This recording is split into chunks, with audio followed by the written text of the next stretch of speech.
We're about to dig deep into one of history's greatest mysteries.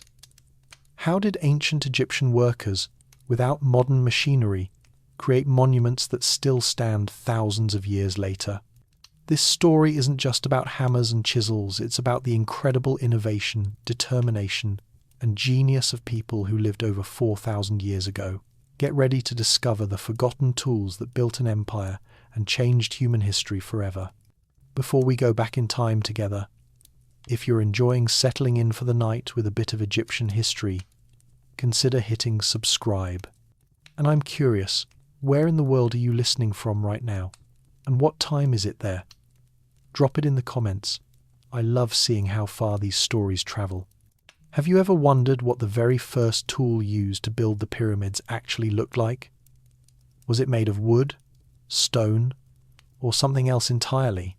The answer might surprise you, because the ancient Egyptians had access to something that gave them a massive advantage over earlier civilizations: copper.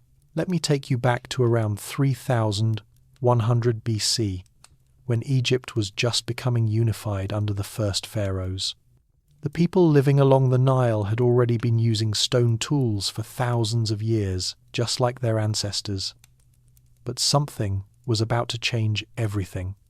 Egyptian miners had discovered rich deposits of copper ore in the Sinai Peninsula, particularly in a place called Wadi Magara. This wasn't just any discovery, this was the beginning of a technological revolution that would enable the construction of some of the most impressive structures the world has ever seen. Now, you might be thinking, copper? Isn't that a soft metal? And you'd be absolutely right. Pure copper is actually quite soft, which is why many people find it hard to believe that the Egyptians used copper tools to cut through hard limestone and granite. But here's the thing, the ancient Egyptians weren't using pure copper. They had figured out something clever. By hammering copper repeatedly, a process we now call work hardening or cold working, they could make the metal significantly harder and more durable. Archaeological evidence from sites like Buhen and Saqqara shows copper tools that have been hammered and reshaped multiple times, proving that the Egyptians understood this principle intimately. The copper chisels found at various archaeological sites across Egypt tell us an incredible story. These weren't delicate instruments, they were workhorses. The typical copper chisel from the Old Kingdom period, around 2600 BC when the Great Pyramid was built, measured anywhere from 15 to 30 centimeters long. The blade would be flat and wedge-shaped, designed to be struck with a wooden or stone mallet. What's fascinating is that researchers have found these chisels in different stages of wear. Some are nearly new, with sharp edges and clean lines. Others are worn down, shortened from repeated sharpening, their blades curved and bent from thousands of strikes against hard stone. Dr. Dennis Stocks, an experimental archaeologist who spent years recreating ancient Egyptian construction techniques, conducted extensive tests with copper tools. He discovered something remarkable. When striking limestone, which makes up the bulk of the pyramid blocks at Giza, a properly hardened copper chisel could cut effectively for several hours before needing to be resharpened. The process wasn't fast by our modern standards. It might take a skilled worker an entire day to shape one block, but it was effective. Stocks calculated that a team of workers with copper tools could quarry and shape the approximately 2.3 million blocks needed for the Great Pyramid in about 20 to 25 years, which matches the ancient historical accounts. But copper tools weren't just chisels. The archaeological record shows us an impressive array of copper implements used in construction. There were copper saws, some measuring over a meter in length, with blades that could be as thin as 3 millimeters. These saws worked differently than you might expect. Rather than cutting through stone with the metal alone, workers would pour a mixture of water and sand, specifically quartz sand, along the blade as they worked. The sand acted as an abrasive, and the copper blade served as a guide, essentially letting the sand do the cutting. This technique, evidenced by saw marks found on blocks throughout Egypt, allowed workers to make remarkably straight cuts through even hard stones like granite. There were also copper drills, which are perhaps even more impressive than the saws. These drills were tube-shaped, hollow in the center, and once again used sand as the cutting agent.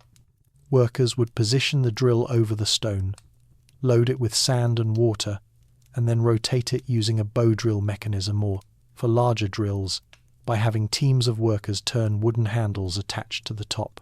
The evidence for this technique is undeniable. Archaeologists have found cylindrical cores of stone left behind by these drills, some still bearing the spiral grooves created by the drilling process. At the Cairo Museum, you can see examples of these drill cores taken from various ancient construction sites, physical proof of the techniques used thousands of years ago. The Egyptians mined their copper primarily from the Sinai Peninsula, but also from the eastern desert. Mining was difficult, dangerous work. Workers would identify copper-bearing rock, usually recognizable by its green or blue color from copper minerals like malachite and chrysocolla. They would then light fires against the rock face to heat it, and immediately splash cold water on the heated area. This thermal shock would cause the rock to crack and fracture, making it easier to break away with stone hammers. Once they had the ore, it needed to be smelted. The smelting process was sophisticated for its time. Workers would crush the copper ore into small pieces and place it in clay furnaces along with charcoal. They would then use foot-operated bellows or blowpipes to increase the temperature inside the furnace to around 1,100 degrees Celsius, hot enough to melt copper. The molten copper would separate from the rock and slag, pooling at the bottom of the furnace where it could be collected. This copper would then be poured into molds to create ingots, which could be traded or transported to workshops where craftsmen would hammer them into tools. Evidence of this entire process has been found at multiple sites. At Timna Valley, just north of the Sinai, archaeologists have excavated extensive ancient copper mining operations with furnaces, slag heaps, and even workers' camps still visible. The scale of these operations was impressive. Some estimates suggest that during the New Kingdom period, around 1500 BC, Egypt was producing several tons of copper per year. What's particularly interesting is how the Egyptians organized their copper tool workshops. At sites like Deir el-Medina, the village that housed workers building the Valley of the Kings, archaeologists have found evidence of tool-making workshops right within the settlement. This makes sense. Tools would wear out regularly and need constant maintenance and replacement. Having craftsmen on site who could quickly repair or replace broken tools would have been essential for maintaining the pace of construction work. The economic implications of copper tool use were significant. Copper was valuable, which meant tools were valuable. Workers didn't personally own the tools they used. These were state property, carefully tracked and controlled.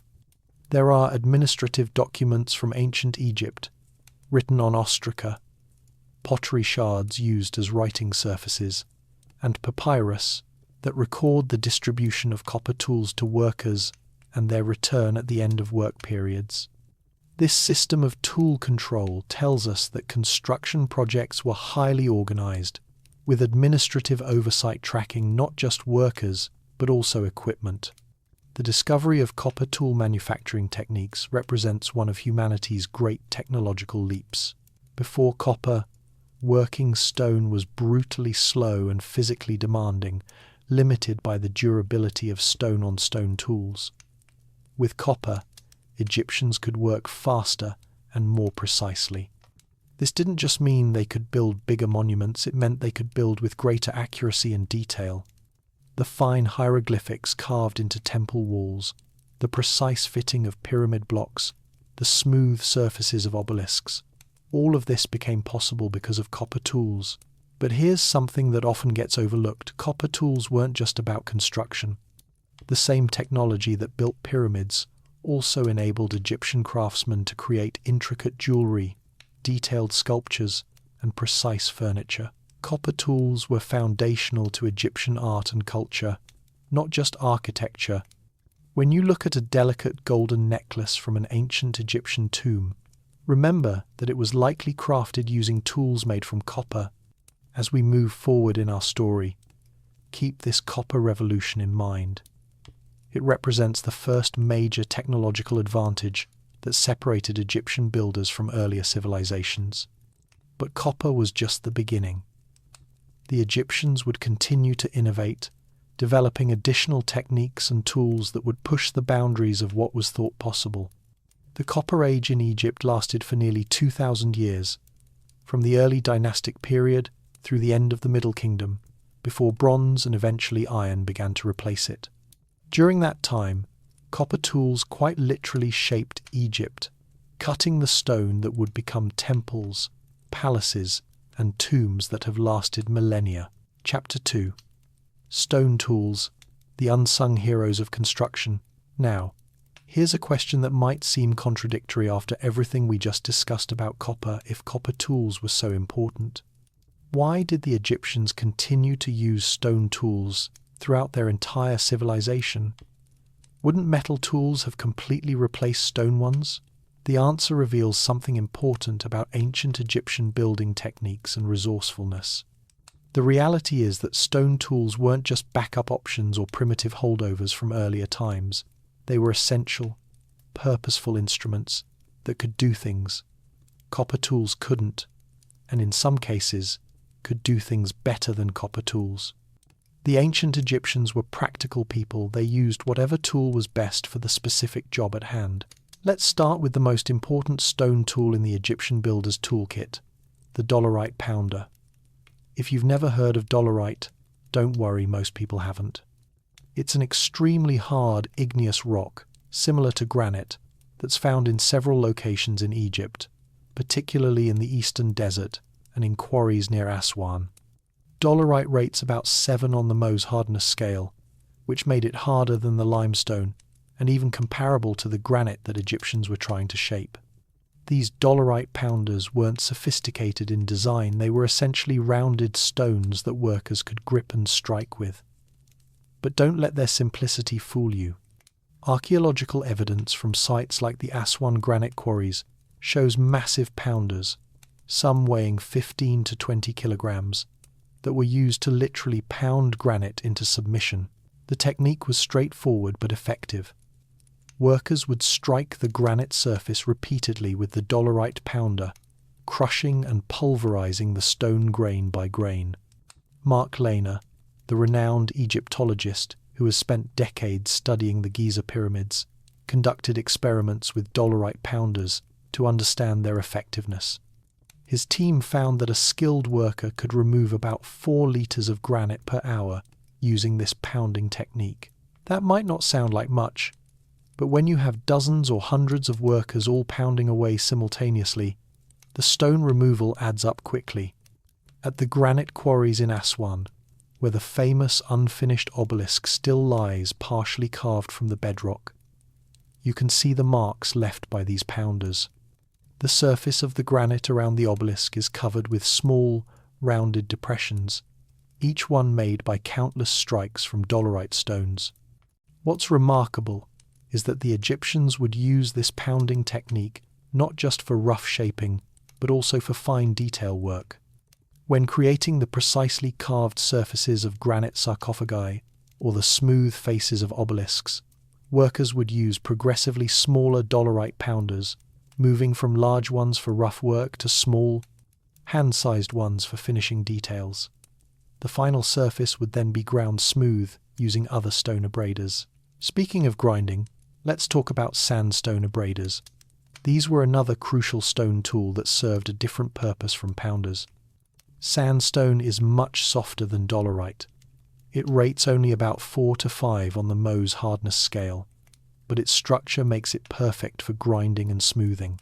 Sandstone is composed of quartz grains naturally cemented together, which means it's essentially a ready-made abrasive surface. Workers would use blocks of sandstone to grind and polish limestone and even harder stones. The technique involved rubbing the sandstone abrader back and forth across the stone surface, often with water or sand added to increase the grinding action. Over time, this process would remove tool marks, smooth out irregularities, and create the polished surfaces we see on many Egyptian monuments. The evidence for this technique is preserved in the tools themselves. Archaeologists have found numerous sandstone blocks with worn, smooth surfaces that match the contours of the stones they were used to polish. Then we have flint tools, which deserve special recognition. Flint is a type of sedimentary rock that can be chipped and shaped to create incredibly sharp edges. In fact, a properly knapped flint blade can be sharper than modern steel surgical scalpels. The Egyptians were master flint knappers, and they used these tools throughout their entire civilization for tasks requiring precision cutting. Flint blades were used extensively in woodworking, which was a crucial part of construction. Egyptian builders needed massive amounts of wood for scaffolding, sledges, rollers, and roofing beams. Flint saws and axes were used to cut and shape this wood. But flint tools weren't just for wood, they were also used for fine detail work on softer stones. When carving hieroglyphics into limestone or working on delicate relief sculptures, artists would often prefer flint tools because they could achieve sharper, cleaner cuts than copper tools.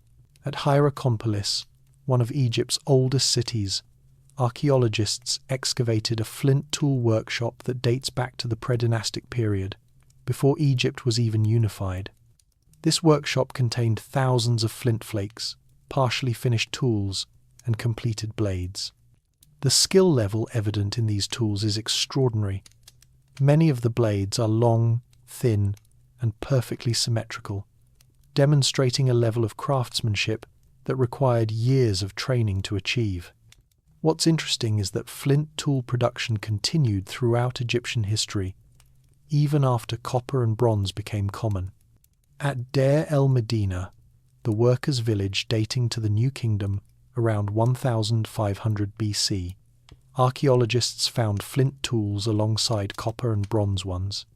This parallel use of stone and metal tools tells us that Egyptian workers valued having options and used whatever tool was most appropriate for their specific task. Now, let's discuss another category of stone tools that often gets overlooked: measuring and marking tools.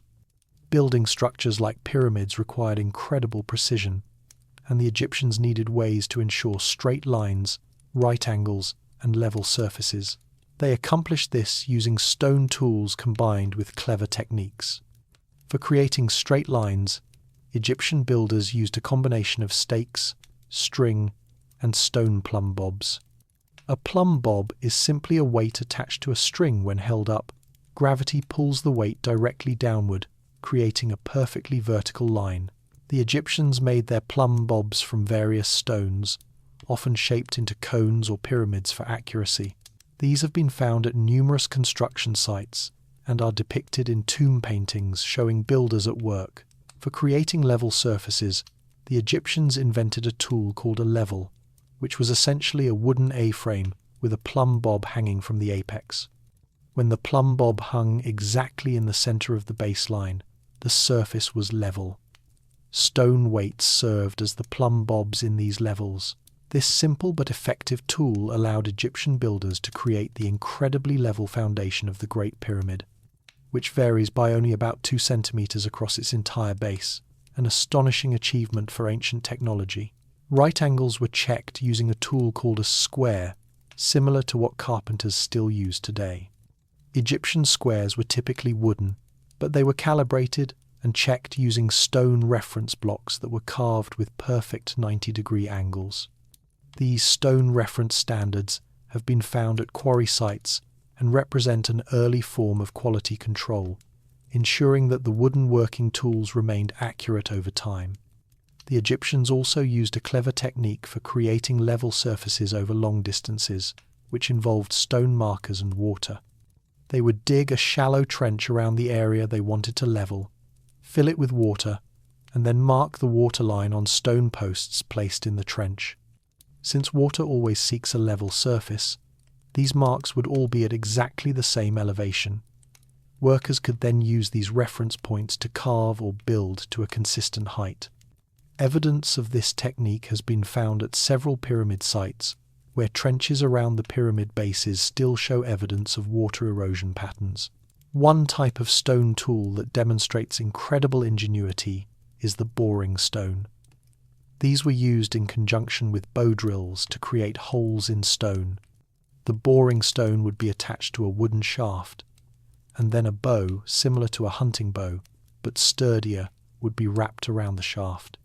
By moving the bow back and forth, workers could rapidly spin the boring stone. When combined with an abrasive like quartz sand and water, this technique could drill through even hard stones. The holes drilled this way served various purposes. They could be used to insert wooden wedges for splitting stone, to create pivot points for moving heavy blocks, or to attach architectural elements together. Let's talk about quarrying hammers, which were crucial for extracting stone blocks from quarries. These were typically made from hard igneous rocks like granite or dolerite, and they were shaped into roughly spherical or cylindrical forms with a flattened striking surface. Workers would use these hammers to pound channels around stone blocks, gradually separating them from the bedrock. The Tura limestone quarries, which provided much of the fine white limestone used for the outer casing of pyramids, still show the channels carved by these hammers. You can visit these quarries today and see the precise rectangular cuts left behind, evidence of organized teams of workers methodically extracting blocks. Something that surprised modern researchers was discovering how sophisticated Egyptian quarrying techniques actually were. At Aswan, the famous unfinished obelisk provides a textbook example of ancient quarrying methods. This massive obelisk, which would have stood over 40 meters tall and weighed over 1,000 tons had it been completed, lies partially carved from the granite bedrock.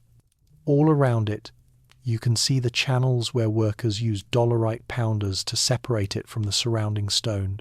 These channels are about 70 centimeters wide, just enough space for a worker to stand in and swing a pounder. Recent analysis of these channels has revealed fascinating details about the work organization. The pounding marks in the channels show variations in depth and angle that correspond to different workers, some right-handed, some left-handed, some striking from above, others from the side. Researchers have been able to estimate that dozens of workers could have been stationed around the obelisk simultaneously, each pounding away at their section of the channel. The coordination required for this kind of work is impressive. One person's mistakes could have jeopardized the entire obelisk. Stone tools also played a crucial role in the surface treatment of finished monuments. The Egyptians were masters at creating different surface textures for aesthetic effect.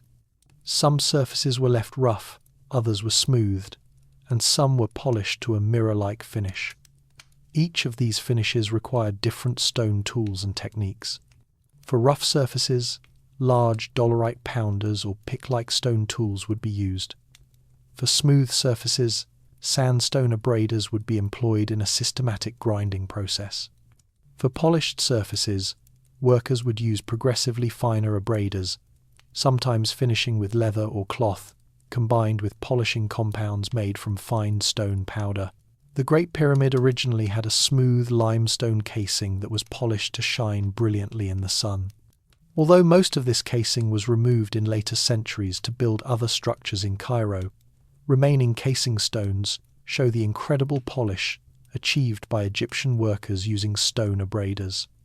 When light hits these polished surfaces, they still gleam after more than 4,000 years. One aspect of stone tool use that demonstrates Egyptian ingenuity is tool maintenance and recycling. Stone tools would wear out or break during use, but the Egyptians didn't simply discard them. Broken dolerite pounders would be recarved into smaller pounders or repurposed as grinders. Worn sandstone abraders would be broken up, and the pieces would be used for polishing smaller objects or incorporated into mortar. This recycling wasn't just about conserving resources, it was practical common sense when working on massive projects far from quarries where new stones could be obtained. The archaeological evidence for stone tool use in construction is overwhelming and comes from multiple types of sources.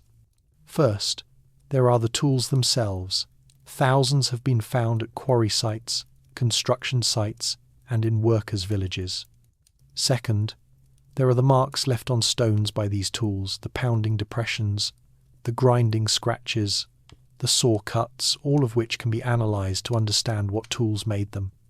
Third, there are artistic depictions in tomb paintings and temple reliefs showing workers using these tools. And fourth, there are written records that sometimes mention specific tools or quarrying techniques. When you put all this evidence together, a clear picture emerges. Stone tools weren't primitive or inferior, they were essential. Specialized instruments that allowed Egyptian builders to accomplish incredible feats.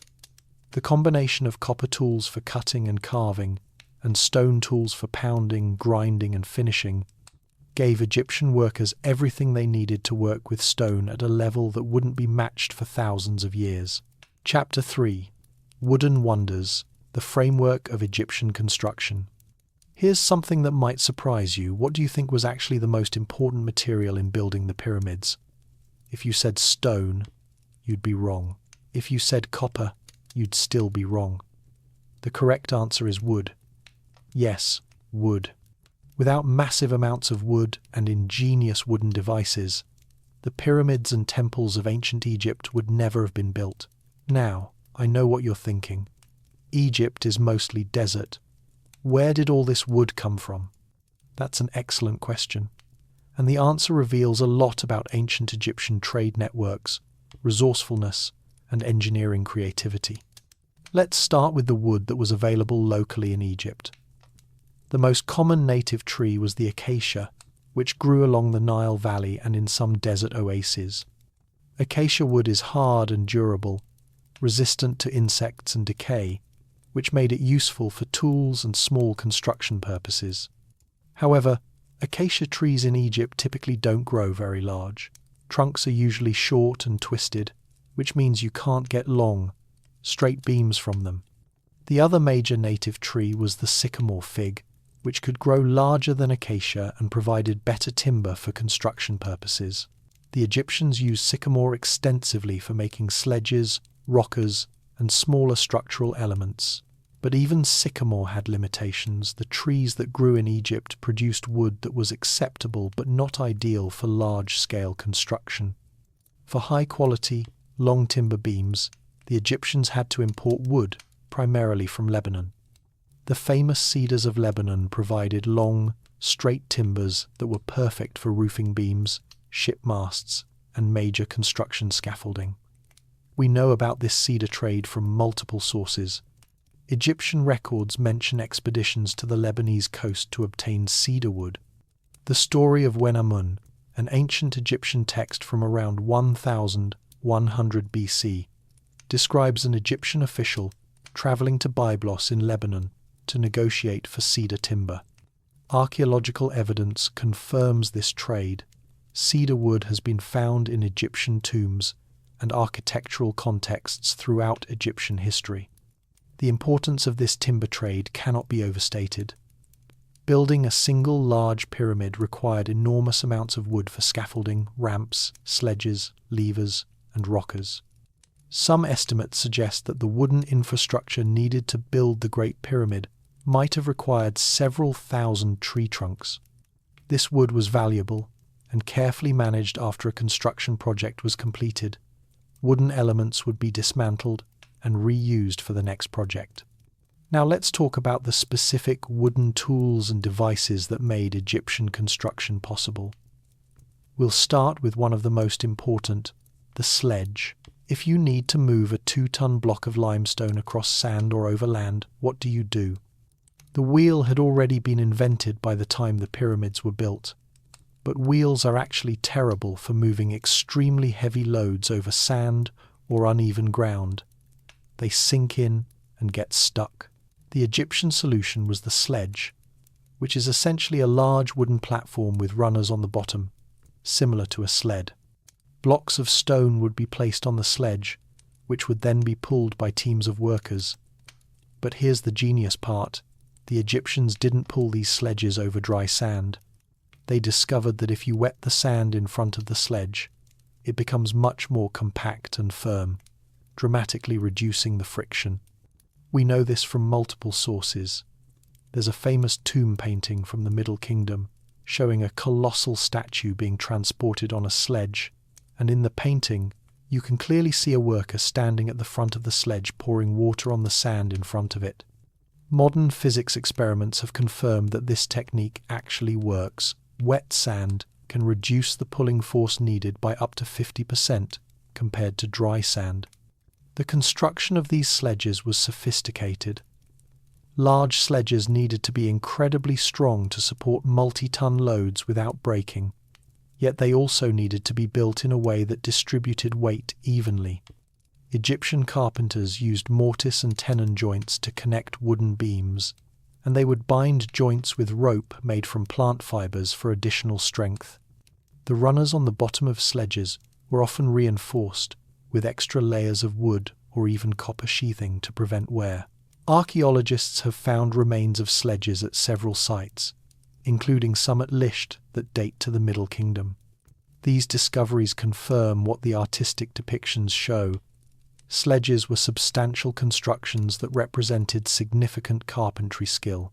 The sledges found at Lisht had runners about 4 meters long and were constructed from multiple wooden beams joined together. Next, let's discuss another crucial wooden device, the lever. You've probably heard of Archimedes' famous quote, "Give me a place to stand, and I shall move the earth." Archimedes lived much later than the pyramid builders, but the Egyptians already understood and used the principle he was describing: leverage. Wooden levers, typically made from strong wood like acacia or imported timber, allowed small teams of workers to move blocks that would otherwise require many more people to push or pull. The technique was straightforward. Wedge one end of a long wooden beam under the block, place a fulcrum stone near the block, and push down on the other end of the lever. This mechanical advantage could allow a few workers to lift one edge of a multi-ton block high enough to slide rollers underneath or to reposition it. Evidence for lever use comes from several sources. First, there are hieroglyphic texts that mention levers in construction contexts. Second, tomb paintings show workers using what appear to be levers. Third, and most convincingly, archaeologists have found sockets carved into stones at various construction sites that appear to be designed for inserting levers. These sockets are positioned where they would provide optimal leverage for moving or adjusting blocks. Wooden rockers represent another clever innovation. These were curved wooden devices that could be attached to opposite ends of a large stone block, essentially turning a rectangular block into a cylinder that could be rocked and rolled forward. This technique was particularly useful for moving large, irregularly shaped objects like obelisks or statues. The process required skill, and coordination workers would have to rock the object carefully to prevent it from tipping over or getting stuck. Evidence for rockers comes primarily from experimental archaeology. Dennis Stocks and others have recreated ancient transport techniques and found that rockers significantly reduce the force needed to move large blocks compared to dragging them directly. Additionally, some ancient depictions of statue transport seem to show curved elements attached to large objects, which may represent these rockers. Scaffolding and ramps were perhaps the most significant wooden constructions in terms of sheer volume of material used. As pyramids and temple walls grew taller, workers needed ways to reach higher levels. The Egyptians used wooden scaffolding extensively, particularly in temple construction where walls might be 40 or 50 meters high. This scaffolding would have consisted of wooden posts and beams lashed together with rope, creating platforms at different heights. Workers could climb these scaffolds to work on upper portions of walls, carving hieroglyphics, painting scenes, or setting stones. Evidence for scaffolding comes from several sources. Some temple walls have putlog holes, rectangular sockets in the stone where horizontal scaffold beams would have been inserted. The spacing and placement of these holes tell us about the scaffold design. Additionally, some construction sites have yielded wooden pegs and posts that were likely part of scaffold structures. Ramps deserve special discussion because they were crucial for pyramid construction, and there's significant debate about exactly what type of ramps the Egyptians used. The basic concept is simple: you need a ramp to move blocks up to higher levels of a growing pyramid, but the execution is complex. A straight ramp to the top of the Great Pyramid, built at a gentle enough angle that workers could pull sledges up it, would need to be nearly 2 kilometers long and would contain more material than the pyramid itself. This has led researchers to propose various ramp designs. Some suggest spiral ramps that wrapped around the pyramid as it grew. Others propose internal ramps built within the pyramid structure. Still others suggest multiple shorter ramps on different sides of the pyramid. Each theory has supporting evidence and challenges. What we know for certain is that ramps were used. Ramp remnants have been found at several pyramid sites, including a large ramp at the Meidum Pyramid. These ramps were constructed with desert clay, limestone chips, and taphla, a clay-like material, and they were reinforced with wooden beams to prevent collapse. The wooden reinforcement was crucial. Without it, the ramps would erode and crumble under the constant traffic of workers and sledges. The organization required to build and maintain these wooden structures was impressive. Teams of carpenters would have been essential personnel on any major construction project. These craftsmen would need to constantly repair damaged sledges, reinforce scaffolding, extend ramps, and build new devices as needed. The volume of carpentry work required was enormous and ongoing throughout the construction process. Let's talk about wooden tools used by Egyptian carpenters themselves. The adze was one of the most important. An adze looks like a hoe. It has a blade set perpendicular to the handle. Egyptian adzes typically had copper or bronze blades attached to wooden handles, and they were used to shape and smooth wood. A skilled carpenter could use an adze to work wood almost as efficiently as modern tools, shaving off thin layers to create smooth surfaces or precise shapes. The Egyptian carpenter's toolkit also included copper or flint saws for cutting wood, copper chisels for fine detail work, and various types of awls and drills for making holes. All of these tools had wooden handles, and the quality of these handles mattered. A well-balanced, properly shaped handle made the tool easier and more comfortable to use over long hours of work.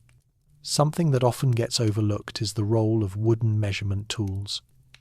Egyptian carpenters used wooden cubits, standard measurement rods typically about 52.4 centimeters long. These cubit rods were carefully marked with divisions for smaller units, allowing carpenters to make precise measurements. Several examples of wooden cubit rods have survived, and they show remarkable standardization. The measurements are consistent across different rods, found at different sites and from different time periods. This standardization was crucial for large construction projects where thousands of blocks needed to be cut to specific sizes and where architectural elements needed to fit together precisely. Egyptian carpenters also used wooden squares for checking right angles, wooden levels for checking horizontal surfaces, and wooden plumb rules for checking vertical lines. These measurement tools were the keys to achieving the geometric precision we see in Egyptian architecture. The accuracy of the Great Pyramid's base and angles wouldn't have been possible without reliable measurement tools. One fascinating wooden device that shows Egyptian ingenuity is the bow drill. This tool was used for making holes in both wood and stone. It consisted of a wooden bow, similar to a hunting bow, a wooden drill shaft with a cutting point, and a wooden cap that the operator would hold against the top of the drill shaft. The bowstring would be wrapped around the drill shaft, and by moving the bow back and forth, the operator could rapidly spin the drill. For drilling wood, the cutting point might be copper or flint. For drilling stone, the point would be copper or stone, and abrasive sand would be used with it. This simple device was remarkably versatile and was used throughout Egyptian civilization for everything from furniture making to jewelry production to stone construction. The sophistication of Egyptian woodworking is evident in the furniture found in tombs, particularly the famous treasures from Tutankhamun's tomb. The chairs, beds, chests, and other furniture found there display advanced joinery techniques, including dovetail joints, mortise and tenon connections, and complex curved elements. The same carpentry skills that created these beautiful furniture pieces were applied to construction devices. A well-made sledge required the same joint techniques as a well-made chair, just on a much larger scale. Wooden boats deserve mention because they illustrate another aspect of Egyptian wooden technology. Egypt's economy and transportation depended on the Nile River, and Egyptians were master boat builders. The techniques and tools used in boat construction overlapped with those used in building construction. Boat builders needed to shape wood precisely, join pieces securely, and seal joints to be watertight. These same skills were valuable in construction contexts. The famous Khufu ship, found buried near the Great Pyramid and dating to about 2500 BC, demonstrates the incredible sophistication of Egyptian woodworking. This 43-metre-long vessel was built from cedar planks joined together with remarkable precision. The planks were connected using a sewn technique, where rope was threaded through holes drilled along the edges of planks, binding them together. This same rope-binding technique was sometimes used in construction scaffolding and other wooden structures. Wooden tools and devices weren't just important during the initial construction phase, they were also crucial for quarrying stone. At quarry sites, workers used wooden wedges as part of the stone splitting process. They would drill or carve a line of holes along where they wanted the stone to split. Then they would insert dry wooden wedges into these holes and soak the wedges with water. As the wood absorbed water, it would swell, creating tremendous pressure that could split even large blocks of granite. This technique was particularly useful for quarrying hard stones, where pounding or chiseling would be too time-consuming. Evidence for this wedge-splitting technique comes from multiple sources. Quarry sites show lines of holes with the characteristic spacing needed for wedges. Some quarried blocks show the clean splitting pattern that results from wedging rather than the irregular fractures that result from other techniques. Additionally, wooden wedge fragments have been found at some quarry sites, preserved by Egypt's dry climate. The preservation of wooden artifacts in Egypt deserves special mention. In most parts of the world, ancient wood deteriorates and disappears over time, but Egypt's extremely dry climate, particularly in tombs and in desert areas, has allowed wooden objects to survive for thousands of years. This gives us direct physical evidence of ancient wooden tools and construction devices, which is incredibly valuable for understanding Egyptian technology. For instance, at the workers' village of Deir el-Medina, archaeologists found numerous wooden tools still in usable condition after more than 3,000 years. These included mallets, levels, squares, and various carpenters' tools.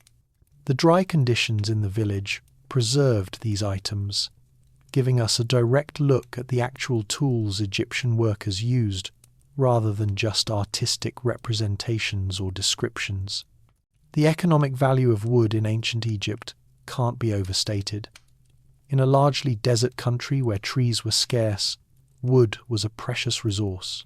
Records from temple and palace workshops show that wood was carefully tracked and accounted for. Carpenters were valued craftsmen whose skills were essential. The fact that Egypt invested so heavily in importing cedar from Lebanon, a trade that required organizing expeditions, negotiating with foreign rulers, and transporting heavy loads across the Mediterranean, demonstrates just how important wood was to Egyptian civilization. This economic reality also explains why wooden construction elements were reused so extensively. After a pyramid or temple was completed, the wooden scaffolding, ramps, and tools wouldn't be abandoned or burned. They would be carefully dismantled and stored for future projects. Wood that became too worn or damaged for construction purposes might be reused for fuel or other less demanding purposes. Chapter 4. Measuring the Impossible. mathematics and geometry in stone.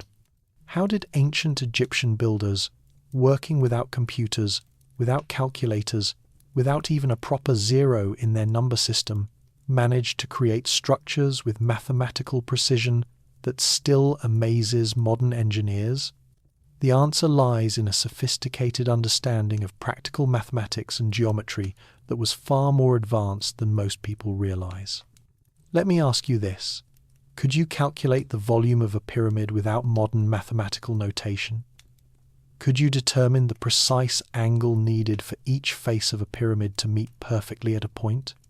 Could you ensure that a structure's base is perfectly level and square across an area of several hectares? The ancient Egyptians could do all of this and more, and the evidence of their mathematical genius is literally carved in stone across Egypt. The foundation of Egyptian mathematics was practical rather than theoretical. Unlike the ancient Greeks who would later develop abstract mathematics and mathematical proofs, the Egyptians focused on mathematics that solved real-world problems. Their approach was, if a calculation method works consistently, use it. This practical orientation served them incredibly well in construction contexts. Our primary source for understanding Egyptian mathematics is the Rhind mathematical papyrus, named after the Scottish antiquarian who acquired it in the 1850 seconds. This papyrus, which dates to around 1650 BC, but copies material from several centuries earlier, contains 84 mathematical problems and their solutions. While this papyrus comes from well after the Pyramid Age, the mathematical techniques it describes were already in use during the Old Kingdom when the Great Pyramids were built. The Rhind papyrus includes problems directly relevant to construction. There are calculations for determining the amount of material needed for ramps, calculations for the slope of pyramid faces, calculations for the volume of cylindrical and rectangular granaries, and calculations for dividing areas of land. These aren't abstract exercises, they're the kinds of calculations that construction supervisors would actually need to perform. Egyptian mathematics used a base 10 system, which means they counted in tens, hundreds, and thousands like we do. However, their notation was very different from ours. They used hieroglyphic symbols for numbers, with different symbols for 1, 10, 100, 1000, and so on. To write a number like 237, they would draw 200 symbols, 3 10 symbols, and 7 1 symbols. This notation was practical for addition and subtraction, but made multiplication and division more complex. For multiplication, the Egyptians used a clever doubling method. Let's say you needed to multiply 13 by 28. You would start by doubling 28 repeatedly. 28, 56, 112, 224. Then you would find which of these doubled values add up to 13 times 28. Since 13 equals 1 plus 4 plus 8, you would add together the values from the first, third, and fourth doublings. 28 plus 112 plus 224 equals 364.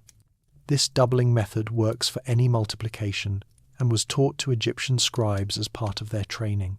Division used a similar process, but in reverse you would essentially ask, how many times does this number fit into that number, by doubling and checking. For fractions, which were crucial for construction calculations, Egyptians had an interesting approach. They expressed most fractions as sums of unit fractions, fractions with 1 in the numerator. So instead of writing 3/4, they might write 1/2 plus 1/4.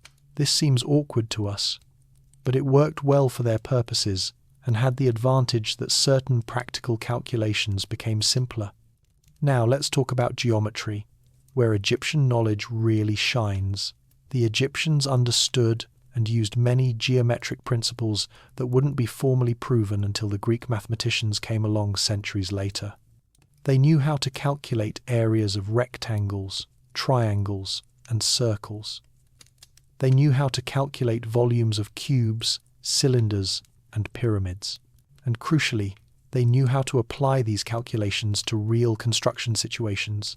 One of the most important geometric relationships in Egyptian construction was the seked, which was their way of expressing the slope of a pyramid's face. The seked measured how many palms horizontally the slope moved inward for every cubit of vertical rise. This is essentially the inverse of what we call slope or gradient. The Great Pyramid has a seked of 5 palms and 2 fingers, which creates the characteristic angle of about 51.8 degrees that we see in its faces. Why was the seked important? Because it allowed builders to maintain consistent slope as they built upward. Workers didn't need to measure angles, they just needed to ensure that for every cubit they built upward, the face moved inward by the specified seked distance. This could be checked using simple wooden measuring rods and string lines, making it a practical construction method rather than just a theoretical concept. The precision of pyramid construction demonstrates sophisticated surveying techniques. The Great Pyramid's base is level to within a few centimeters across more than 230 meters, an astonishing achievement. How did they accomplish this? The evidence suggests they used a combination of water levels and surveying sites. The water level technique involved cutting trenches around the perimeter of the foundation area and filling them with water. Since water seeks a level surface, the water line in these trenches would be at a uniform elevation.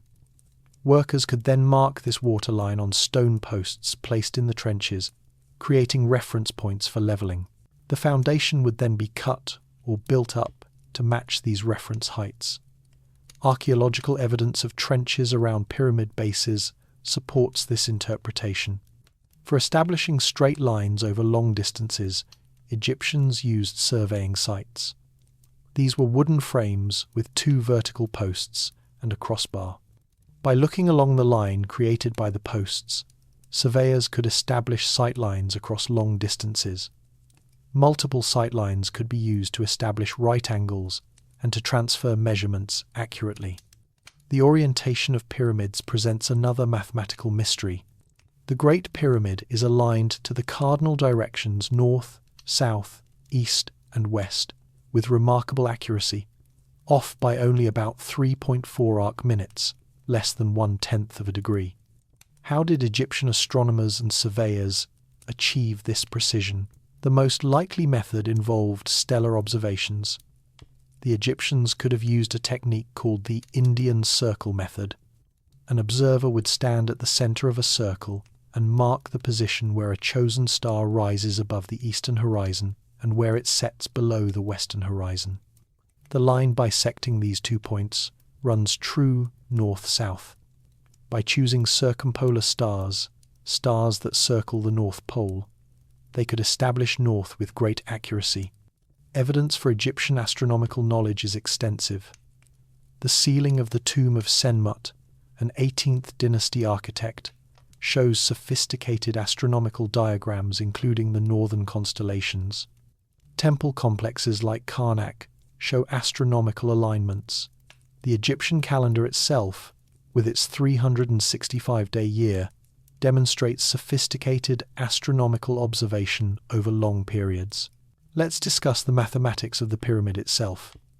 A pyramid is mathematically complex. It's a 3-dimensional geometric solid that tapers from a square base to a point. Calculating its volume requires understanding how area changes as you move up the height. The formula is volume equals 1/3 times base area times height. Did the Egyptians know this formula? The Moscow Mathematical Papyrus, another ancient Egyptian mathematical text, contains a problem that calculates the volume of a truncated pyramid, a pyramid with its top cut off. The solution given in the papyrus is correct and would require understanding the full pyramid volume formula. This suggests that Egyptian mathematicians understood pyramid geometry at a theoretical level, not just a practical one. The amount of stone in the Great Pyramid can be calculated using this formula. With a base of about 230 meters per side and an original height of about 146 meters, the volume comes to about 2.6 million cubic meters of stone. Given that the average block weighs about 2.5 tons, this equals approximately 2.3 million blocks. These calculations would have been crucial for project planning administrators, needed to know how much stone to quarry, how many workers to employ, and how long the project would take. Architectural planning in Egypt involved creating detailed scale drawings and models. Several examples of these have survived. The Turin Papyrus, dating to the reign of Ramesses IV, around 1150 BC, shows a detailed plan for a royal tomb, complete with measurements and room layouts. This plan is drawn to scale, demonstrating that Egyptian architects understood the concept of proportional reduction, making a small drawing that accurately represents a large structure. Architects also created three-dimensional models. Several limestone models of buildings have been found, showing architectural features in miniature. One famous example is a Middle Kingdom model showing a columned building with intricate details. These models served as blueprints, allowing architects to visualize and plan structures before construction began. The use of proportion and harmony in Egyptian architecture reflects a sophisticated aesthetic sensibility grounded in mathematics. Many Egyptian structures use what's called the sacred ratio or golden ratio, approximately 1.618 to 1, though there's debate about whether this was intentional or emerged naturally from their construction methods. The proportions of the Great Pyramid, the ratio of height to base perimeter, create a relationship similar to the relationship between a circle's radius and circumference, which some researchers find too precise to be coincidental. Egyptian architects also understood load-bearing calculations at a practical level. They knew that walls needed to be thicker at the base to support the weight above them. They knew that spans between columns had limits depending on the stone being used. They knew that corbelled ceilings created by progressively overlapping layers of stone, could create open spaces larger than simple flat roofs could span. Evidence of these engineering principles is seen throughout Egyptian architecture. The massive pylons at temple entrances have thick, sloping walls that provide immense stability. The columns in hypostyle halls are spaced to ensure that the stone lintels spanning between them don't crack under their own weight. The corbelled ceiling in the Grand Gallery of the Great Pyramid uses precisely calculated overlapping to create a stable ceiling over a space that's nearly 9 meters tall. Quality control in Egyptian construction required mathematical standards. Stone blocks needed to be cut to specific dimensions with acceptable tolerances. The fit between blocks needed to be tight enough to ensure stability, but practical enough that blocks could actually be positioned.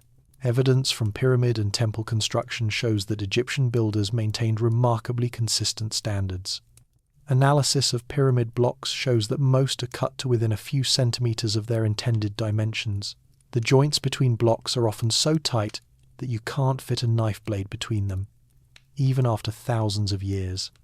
This precision required not just skilled workers, but also supervisors who could measure and verify that blocks met specifications. The Egyptian cubit, their standard unit of length, was carefully standardized. The royal cubit measured about 52.4 centimeters and was divided into 7 palms of 4 fingers each, giving 28 fingers total. Physical cubit rods, made from wood or stone, have been found with these divisions marked precisely. The consistency of these measurement standards across different time periods and different sites in Egypt is remarkable and demonstrates an organized system of metrology, the science of measurement. Different types of construction required different mathematical approaches. Pyramid construction required understanding 3-dimensional geometry and trigonometry. Temple construction required understanding column spacing, roof beam stress, and foundation load distribution. Tomb excavation required calculating volumes to remove and understanding rock mechanics to prevent collapse. In each case, Egyptian engineers and architects applied mathematical principles appropriate to the task. One often overlooked mathematical challenge in Egyptian construction was logistics. Moving and placing 2.3 million blocks for the Great Pyramid required planning and scheduling. How many blocks needed to be quarried and delivered each day? How many workers were needed? How much food and water did these workers require? These logistical calculations were crucial for project success. Estimates based on the likely construction timeline suggest that workers needed to place about 300 blocks per day throughout the construction period. This means that every day, hundreds of blocks needed to be quarried, transported, and positioned. The mathematical planning required to coordinate this effort across multiple quarries and work crews represents a significant organizational achievement. The mathematics of ramp construction is particularly interesting. If you're building a straight ramp to the top of a 146-meter high pyramid, and you want a slope gentle enough that workers can pull sledges up it, you need to calculate the ramp's length and volume. A reasonable working slope might be about 1/10 unit of rise for every 10 units of horizontal distance. For a 146-meter rise, this requires a ramp about 1,460 meters long. The volume of material in such a ramp, assuming a reasonable width and height profile, would exceed the volume of the pyramid itself. This calculation has led researchers to conclude that the Egyptians couldn't have used simple straight ramps. More complex ramp designs, spiral ramps, internal ramps, or multiple shorter ramps would require even more sophisticated mathematical planning to ensure that they properly served all areas of the growing pyramid. Let's consider the mathematics of moving large stones. If you have a 2.5-ton block on a sledge, and you know from experience that each worker can pull with a force equivalent to about 50 kilograms, you can calculate that you need teams of at least 50 workers per block, assuming typical friction coefficients and accounting for rope and sledge weight. These kinds of calculations would help administrators determine workforce requirements. The mathematical legacy of Egyptian builders is visible across Egypt. Every pyramid, every temple, every obelisk represents applied mathematics. The precision of these structures achieved without modern instruments demonstrates that ancient Egyptian mathematicians and engineers understood geometric and mathematical principles at a level that served their purposes excellently, even if they didn't express these principles the same way modern mathematics does. Chapter 5: The Art of Moving Mountains. Transportation Technology. Here's a mind-bending question for you. How would you move a single stone block weighing as much as a modern school bus without any powered machinery? Now multiply that challenge by millions of blocks, add in distances of hundreds of meters to several kilometers, and consider that some blocks needed to be lifted to heights of over 40 stories. Welcome to the transportation challenges faced by ancient Egyptian builders. The Great Pyramid contains approximately 2.3 million stone blocks. If we assume an average weight of 2.5 tons per block, that's nearly 6 million tons of stone that needed to be moved from quarries to the pyramid site and then lifted into place. Some individual blocks weigh much more. The granite blocks in the king's chamber weigh up to 80 tons each. And yet, the Egyptians accomplished this feat over 4,500 years ago, using technology that might seem primitive, but was actually brilliantly engineered for its purpose. Let's start with the most basic transportation challenge: moving blocks from the quarry face to loading areas. At nearby quarries, like those at Giza itself, this distance might only be a few hundred meters. But the fine white limestone used for the pyramid's casing came from Tura quarries across the Nile, a distance of about 15 kilometers. The pink granite used for internal chambers came from Aswan, over 800 kilometers to the south. Each of these transportation scenarios required different solutions. For local transportation over short distances, Egyptian workers used a combination of sledges, rollers, and direct manpower. The sledge technology we discussed earlier was crucial, but there's more to the story. Experiments in moving large stones have shown that the path over which sledges are pulled matters enormously. A smooth, prepared pathway dramatically reduces the effort required.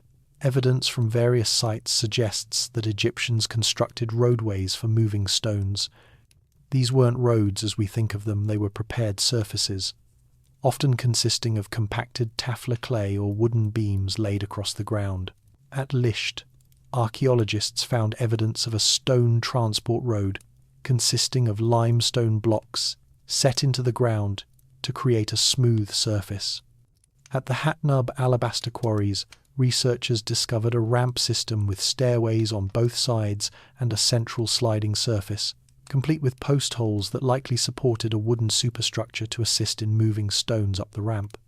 The Hatnub ramp is particularly interesting because inscriptions at the site mention a device used for hauling stones, and the physical remains suggest a sophisticated system. The post holes on either side of the ramp could have supported a wooden frame with ropes arranged to provide mechanical advantage. Some researchers believe this might have been an early pulley system or a rope and lever arrangement that reduced the force needed to pull sledges up the ramp. For moving the larger stones, such as obelisks or colossal statues, the Egyptians developed specialized heavy transport sledges. These massive wooden structures would be built around or under the object to be moved. The famous depiction from Jehutihotep's tomb, which we mentioned earlier, shows a colossal statue being moved on an enormous sledge pulled by 172 workers arranged in 4 rows. The statue plus sledge probably weighed around 60 tons, which means each worker was contributing pulling force equivalent to moving about 350 kilograms, a heavy but not impossible load when distributed across teams and assisted by the friction-reducing effects of wetted sand. This tomb painting provides incredible details that help us understand Egyptian transport technology. You can see the superintendent standing on the statue's knee directing the work, likely calling out a rhythm to coordinate the pulling teams. You can see the person pouring water on the sand ahead of the sledge. You can see the rope configuration, thick ropes attached to the front of the sledge, with each rope handled by a team of workers. These aren't artistic inventions, they're documentary evidence of actual techniques. Water transport was crucial for moving stones long distances, particularly from the Tura and Aswan quarries. The Nile River was Egypt's highway, and Egyptians were master boat builders. But transporting stone by boat presented unique challenges. Stone is dense and heavy. A relatively small volume weighs a tremendous amount. Boats needed to be specifically designed to carry these heavy, concentrated loads without capsizing or breaking apart. Egyptian stone transport barges were wide and flat-bottomed for stability and to allow operation in shallow water. We know from artistic depictions and archaeological remains that these barges could be enormous. A relief from Queen Hatshepsut's temple at Deir el-Bahari shows 2 obelisks, each weighing approximately 323 tons, being transported on a single barge. The barge shown has 30 rowing boats helping to tow it, indicating the immense weight being moved. Could such a barge actually function? Modern engineers have analysed these ancient depictions and concluded that yes, a large wooden barge could carry this much weight if properly designed. The key factors are distributing the weight along the length of the barge rather than concentrating it at one point, and ensuring the barge has sufficient buoyancy, which requires making it very wide and incorporating enough sealed airspace within its structure. Loading and unloading these barges presented additional challenges. At quarries, the solution often involved waiting for the Nile's annual flood. During the inundation, water levels would rise dramatically, sometimes by 8 meters or more. Quarries near the Nile would flood, allowing boats to float directly to loading areas. Workers could then load stones onto barges as the flood waters began to recede. As the water level dropped, the loaded barges would float downstream, riding the current toward their destination. At the destination, unloading heavy stones from barges required careful planning. The most likely method involved building temporary ramps or causeways that extended into the water. As the flood waters receded, the barge would be positioned over the ramp, and the stone could be offloaded onto sledges as the water level dropped further. This technique uses the Nile's seasonal cycle as a natural lifting device. The flood lifts the stone to a higher elevation, then the receding water effectively lowers the stone onto the unloading area.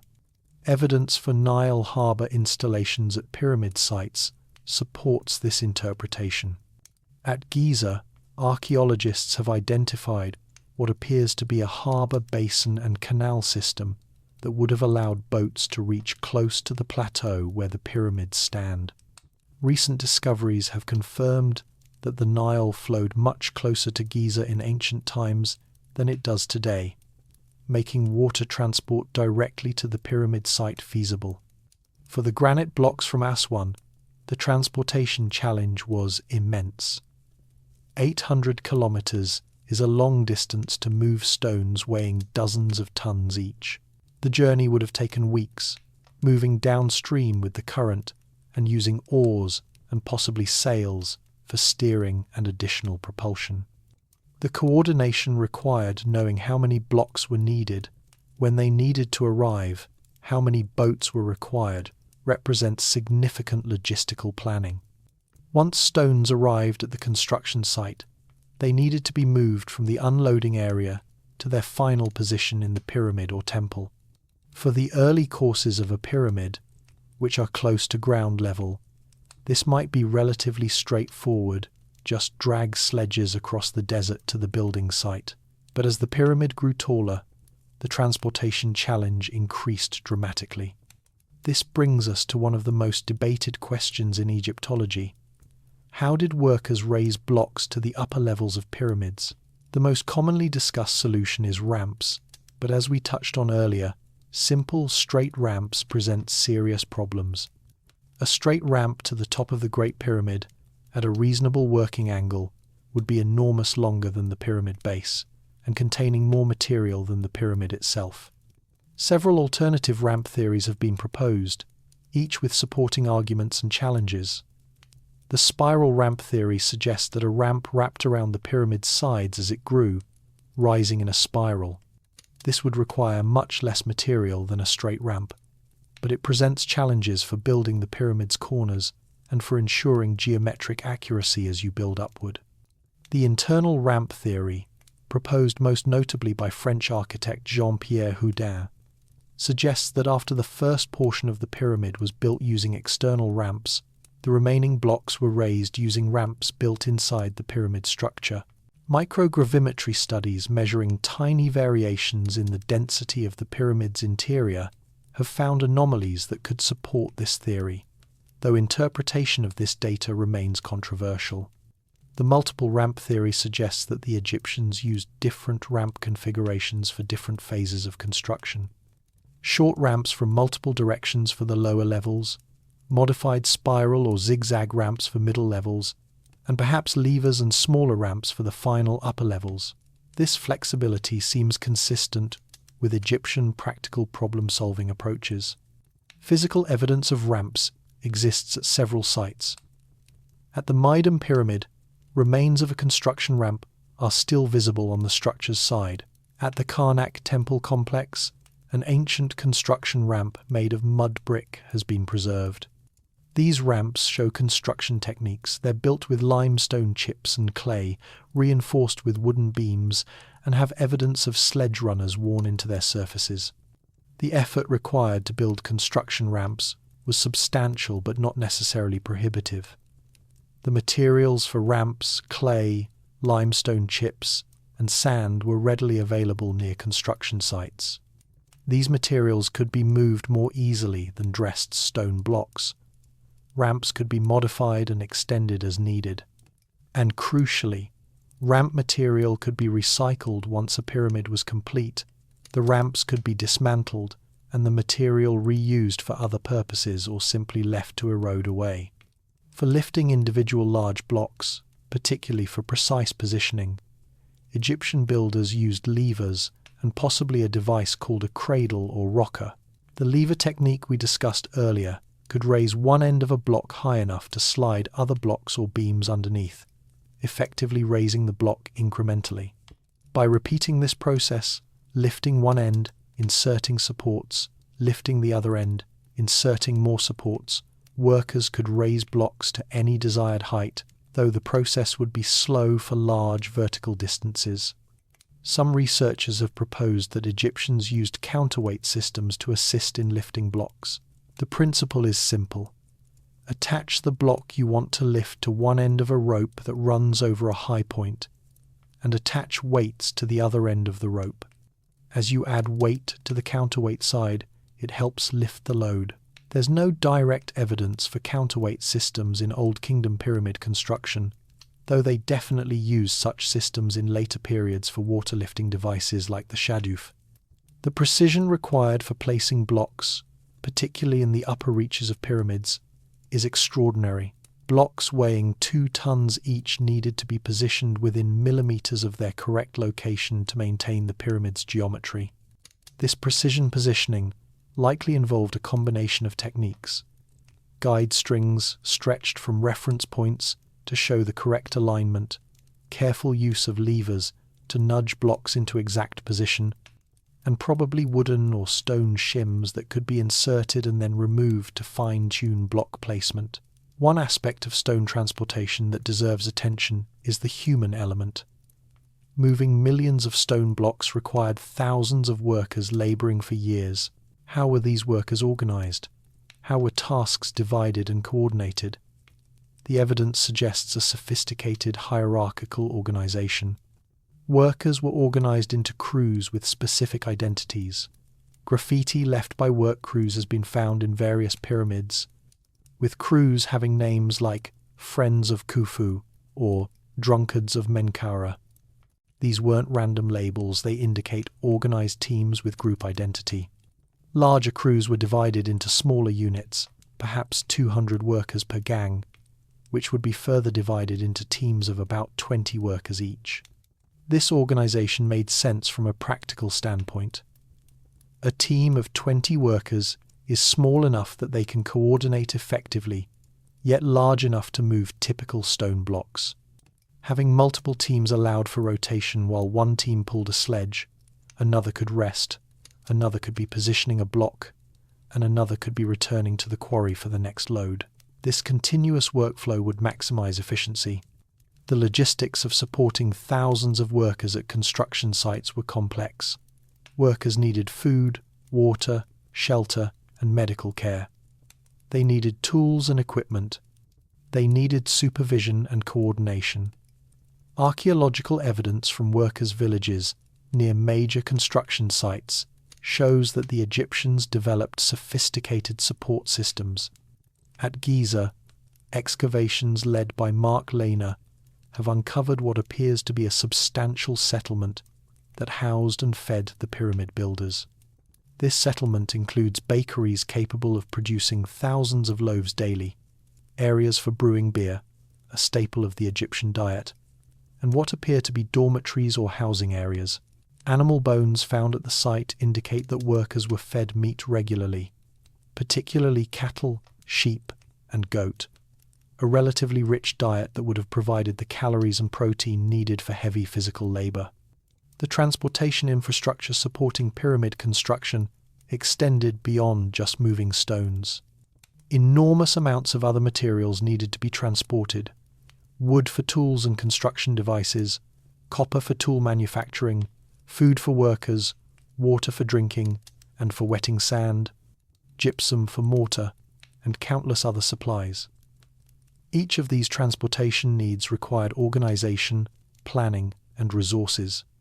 Administrative records from ancient Egypt, particularly from later periods when more documents survive, give us glimpses of the bureaucratic systems that managed these logistics.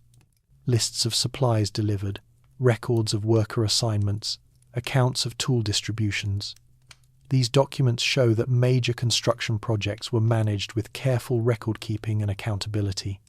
Transportation technology in ancient Egypt evolved over time. The Egyptians learned from experience, refined their techniques, and occasionally innovated significantly. The comparison between early pyramids like Djoser's Step Pyramid, around 2670 BC, and later pyramids like the Great Pyramid, around 2560 BC, shows increasing sophistication in planning, execution. The later pyramids are larger, more precise, and show evidence of more efficient construction methods. Some of the most impressive transportation feats came in later periods.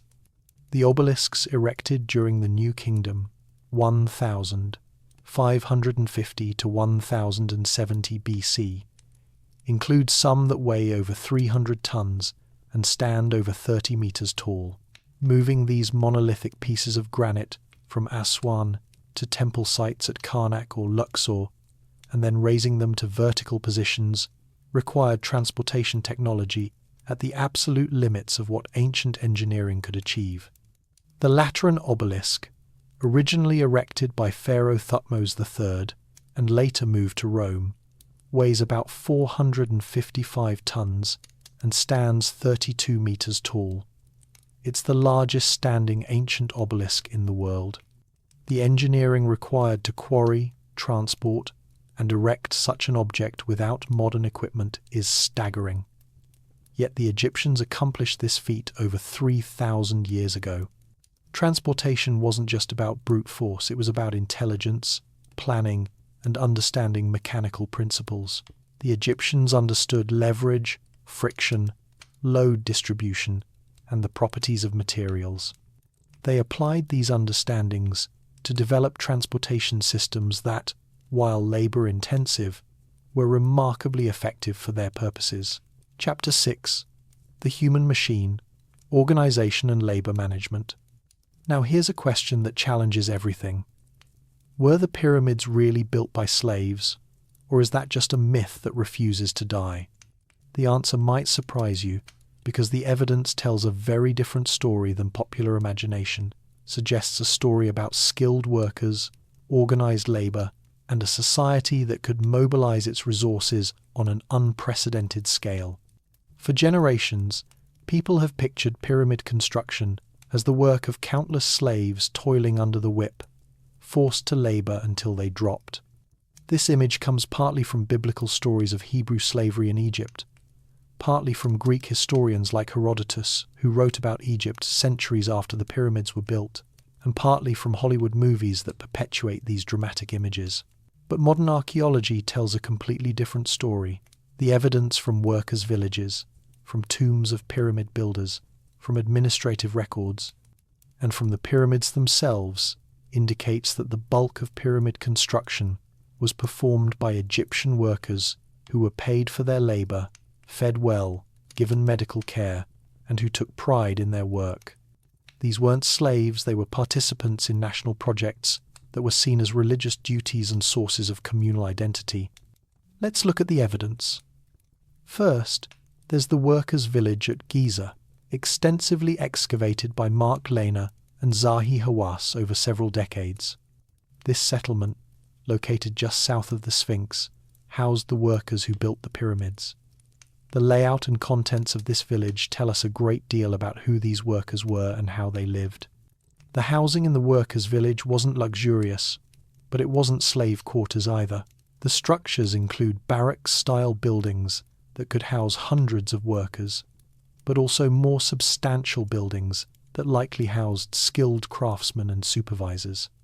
The presence of bakeries and breweries capable of feeding thousands of people indicates organized provisioning. Someone was making sure workers were well fed. The diet of pyramid builders is particularly revealing. Bone analysis from cemetery sites near the pyramids shows that workers regularly ate meat, particularly beef. In ancient Egypt, meat was relatively expensive and was typically reserved for special occasions or for people of higher status. The fact that pyramid workers were eating meat regularly suggests they were valued and well compensated, not treated as disposable slave labor. Analysis of animal bones from the Giza workers' village shows that cattle, sheep, and goats were regularly butchered to feed the workforce. Some estimates suggest that several thousand pounds of meat were consumed daily during peak construction periods. Additionally, workers received bread, beer, onions, garlic, and other staples. This diet was nutritious and calorie-rich, appropriate for people doing heavy physical labor. Medical care provides more evidence about how workers were treated. The cemetery near the workers' village contains bodies that show healed fractures and successful medical treatments. These aren't people who were worked to death and discarded, they're people who were injured on the job and then received medical care that allowed them to heal and recover. Some skeletons show evidence of amputations that healed, indicating surgical intervention. Others show bone fractures that were properly set and splintered. One skeleton found in the workers' cemetery had a fractured leg that was carefully treated with a splint. You can see evidence of the splint's placement in how the bone healed. This worker lived for years after the injury, indicating he was cared for during recovery and possibly given lighter duties afterward. This doesn't match our image of slave treatment. It indicates that workers were valued and that society invested resources in their well-being. The tombs of pyramid workers and supervisors provide fascinating insights into their social status. Some workers were buried in small tombs near the pyramids. They built a position of honor in Egyptian belief. The tomb inscriptions identify workers by their crew affiliations and sometimes by their roles. One inscription mentions a worker who was an inspector of craftsmen, indicating specialized roles and hierarchical organization. Higher status individuals involved in pyramid construction, such as architects, engineers, and administrators, had more elaborate tombs with biographical inscriptions. These inscriptions sometimes mention their roles in pyramid construction with clear pride. One overseer named Hemiunu, who may have been the architect of the Great Pyramid, had a substantial tomb with a statue showing him as a prosperous, well-fed individual, clearly someone of high status, not someone who supervised slaves through force. So if these workers weren't slaves, who were they? The evidence suggests several categories of workers. There was a core of skilled craftsmen, stonemasons, carpenters, copper workers, who worked year-round on construction projects and were professional builders. These skilled workers lived at or near construction sites and formed the permanent workforce. Then there were seasonal workers, likely farmers who worked on construction projects during the Nile's annual flood season, when agricultural work was impossible. For 3 to 4 months each year, the Nile would flood the farmland, making farming impossible but providing ideal conditions for transporting stone by boat. During this period, farmers could work on state construction projects, earning payment in food, goods, or future tax relief. This seasonal labor pattern made sense for both workers and the state. Farmers had free time during the flood and could earn additional resources. The state could mobilize a large workforce precisely when it was most needed, when the flood made stone transportation easiest. And the construction projects provided a way to redistribute resources throughout society as food and goods flowed to workers from state storehouses. The organization of workers into crews with names and identities suggests that these weren't anonymous masses of slaves, but groups with corporate identity and internal cohesion. The crew names found in pyramid graffiti often have playful or prideful elements. The followers of the powerful white crown of Khufu, the crew. Menkaure is drunk, enduring is the gang. These names suggest workers felt affiliation with their crews and took pride in their identities. Competition between crews may have been encouraged to increase productivity. Some graffiti marks in pyramids seem to indicate which crew worked on which section, possibly as a form of quality marking or competitive tallying. This kind of competitive team spirit is common in organized labor systems worldwide and is completely inconsistent with slave labor. The scale of labor mobilization for pyramid construction was enormous.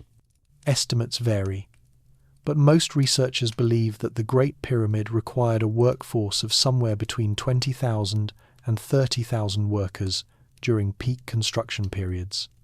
This includes not just the workers hauling stones, but also quarry workers, stone carvers, tool makers, administrators, food preparers, water carriers, and many other support roles. Managing a workforce this large required sophisticated administrative systems. There needed to be systems for recruiting workers, assigning them to tasks, tracking their attendance and production, distributing food and supplies, providing medical care, and maintaining order. The archaeological evidence shows that such systems existed. Administrative papyri from later periods in Egyptian history give us models for understanding Old Kingdom labor organization. Documents from pyramid temples and other institutions show careful record keeping, lists of workers assigned to specific tasks, rosters showing which crews were working on which days, records of supplies distributed to workers, and accounts of production levels. One particularly interesting document is the Diary of Mira, discovered at Wadi el-Jarf on the Red Sea coast. This papyrus dates to the reign of Khufu and describes transportation of limestone blocks from Tura quarries to Giza for pyramid construction. Mira was apparently a mid-level administrator overseeing a work crew, and his diary records day-by-day activities over several months. This document provides direct evidence of how pyramid construction was organized and managed. The diary mentions specific crew members by name, notes which tasks they performed, records where they traveled, and mentions receiving supplies and rations. It's a bureaucratic document, but it humanizes the workers. These were real people with names and identities, not anonymous slaves. The diary also shows the regularity of work patterns and the systematic provisioning of workers. Labor management extended beyond just organizing human workers. Draft animals, primarily cattle, were used to pull sledges and possibly to assist with other heavy-moving tasks. Managing these animals required additional workers and resources. The animals needed to be fed, watered, and cared for. Veterinary care would have been necessary to keep work animals healthy. Evidence of cattle pens and fodder storage has been found at workers' settlements, indicating that animal management was integrated into construction logistics. The use of animals for heavy hauling made sense. A team of oxen can pull much more weight than the same number of humans, allowing for more efficient transportation of the heaviest blocks. Training was an important aspect of labor management. Many of the tasks in pyramid construction required skill cutting stone to precise specifications, positioning blocks accurately, carving decorative elements, surveying and measuring. These skills had to be learned, which implies training systems and probably apprenticeships where younger workers learned from experienced craftsmen. The presence of multiple generations working on long construction projects like pyramids meant that skills could be passed down directly. A young worker might start as a general labourer, then become an apprentice to a skilled stonemason, eventually becoming a journeyman mason, and finally a master craftsman who supervised others. This career progression provided incentives for workers to develop skills and remain engaged with construction projects. Safety was a concern in pyramid construction, as evidenced by the injuries found in worker skeletons. Workers faced risks from falling stones, accidents while moving heavy blocks, falls from heights, and various other construction hazards. The presence of healed injuries suggests that some level of safety consciousness existed. Workers survived accidents and recovered, rather than simply being replaced.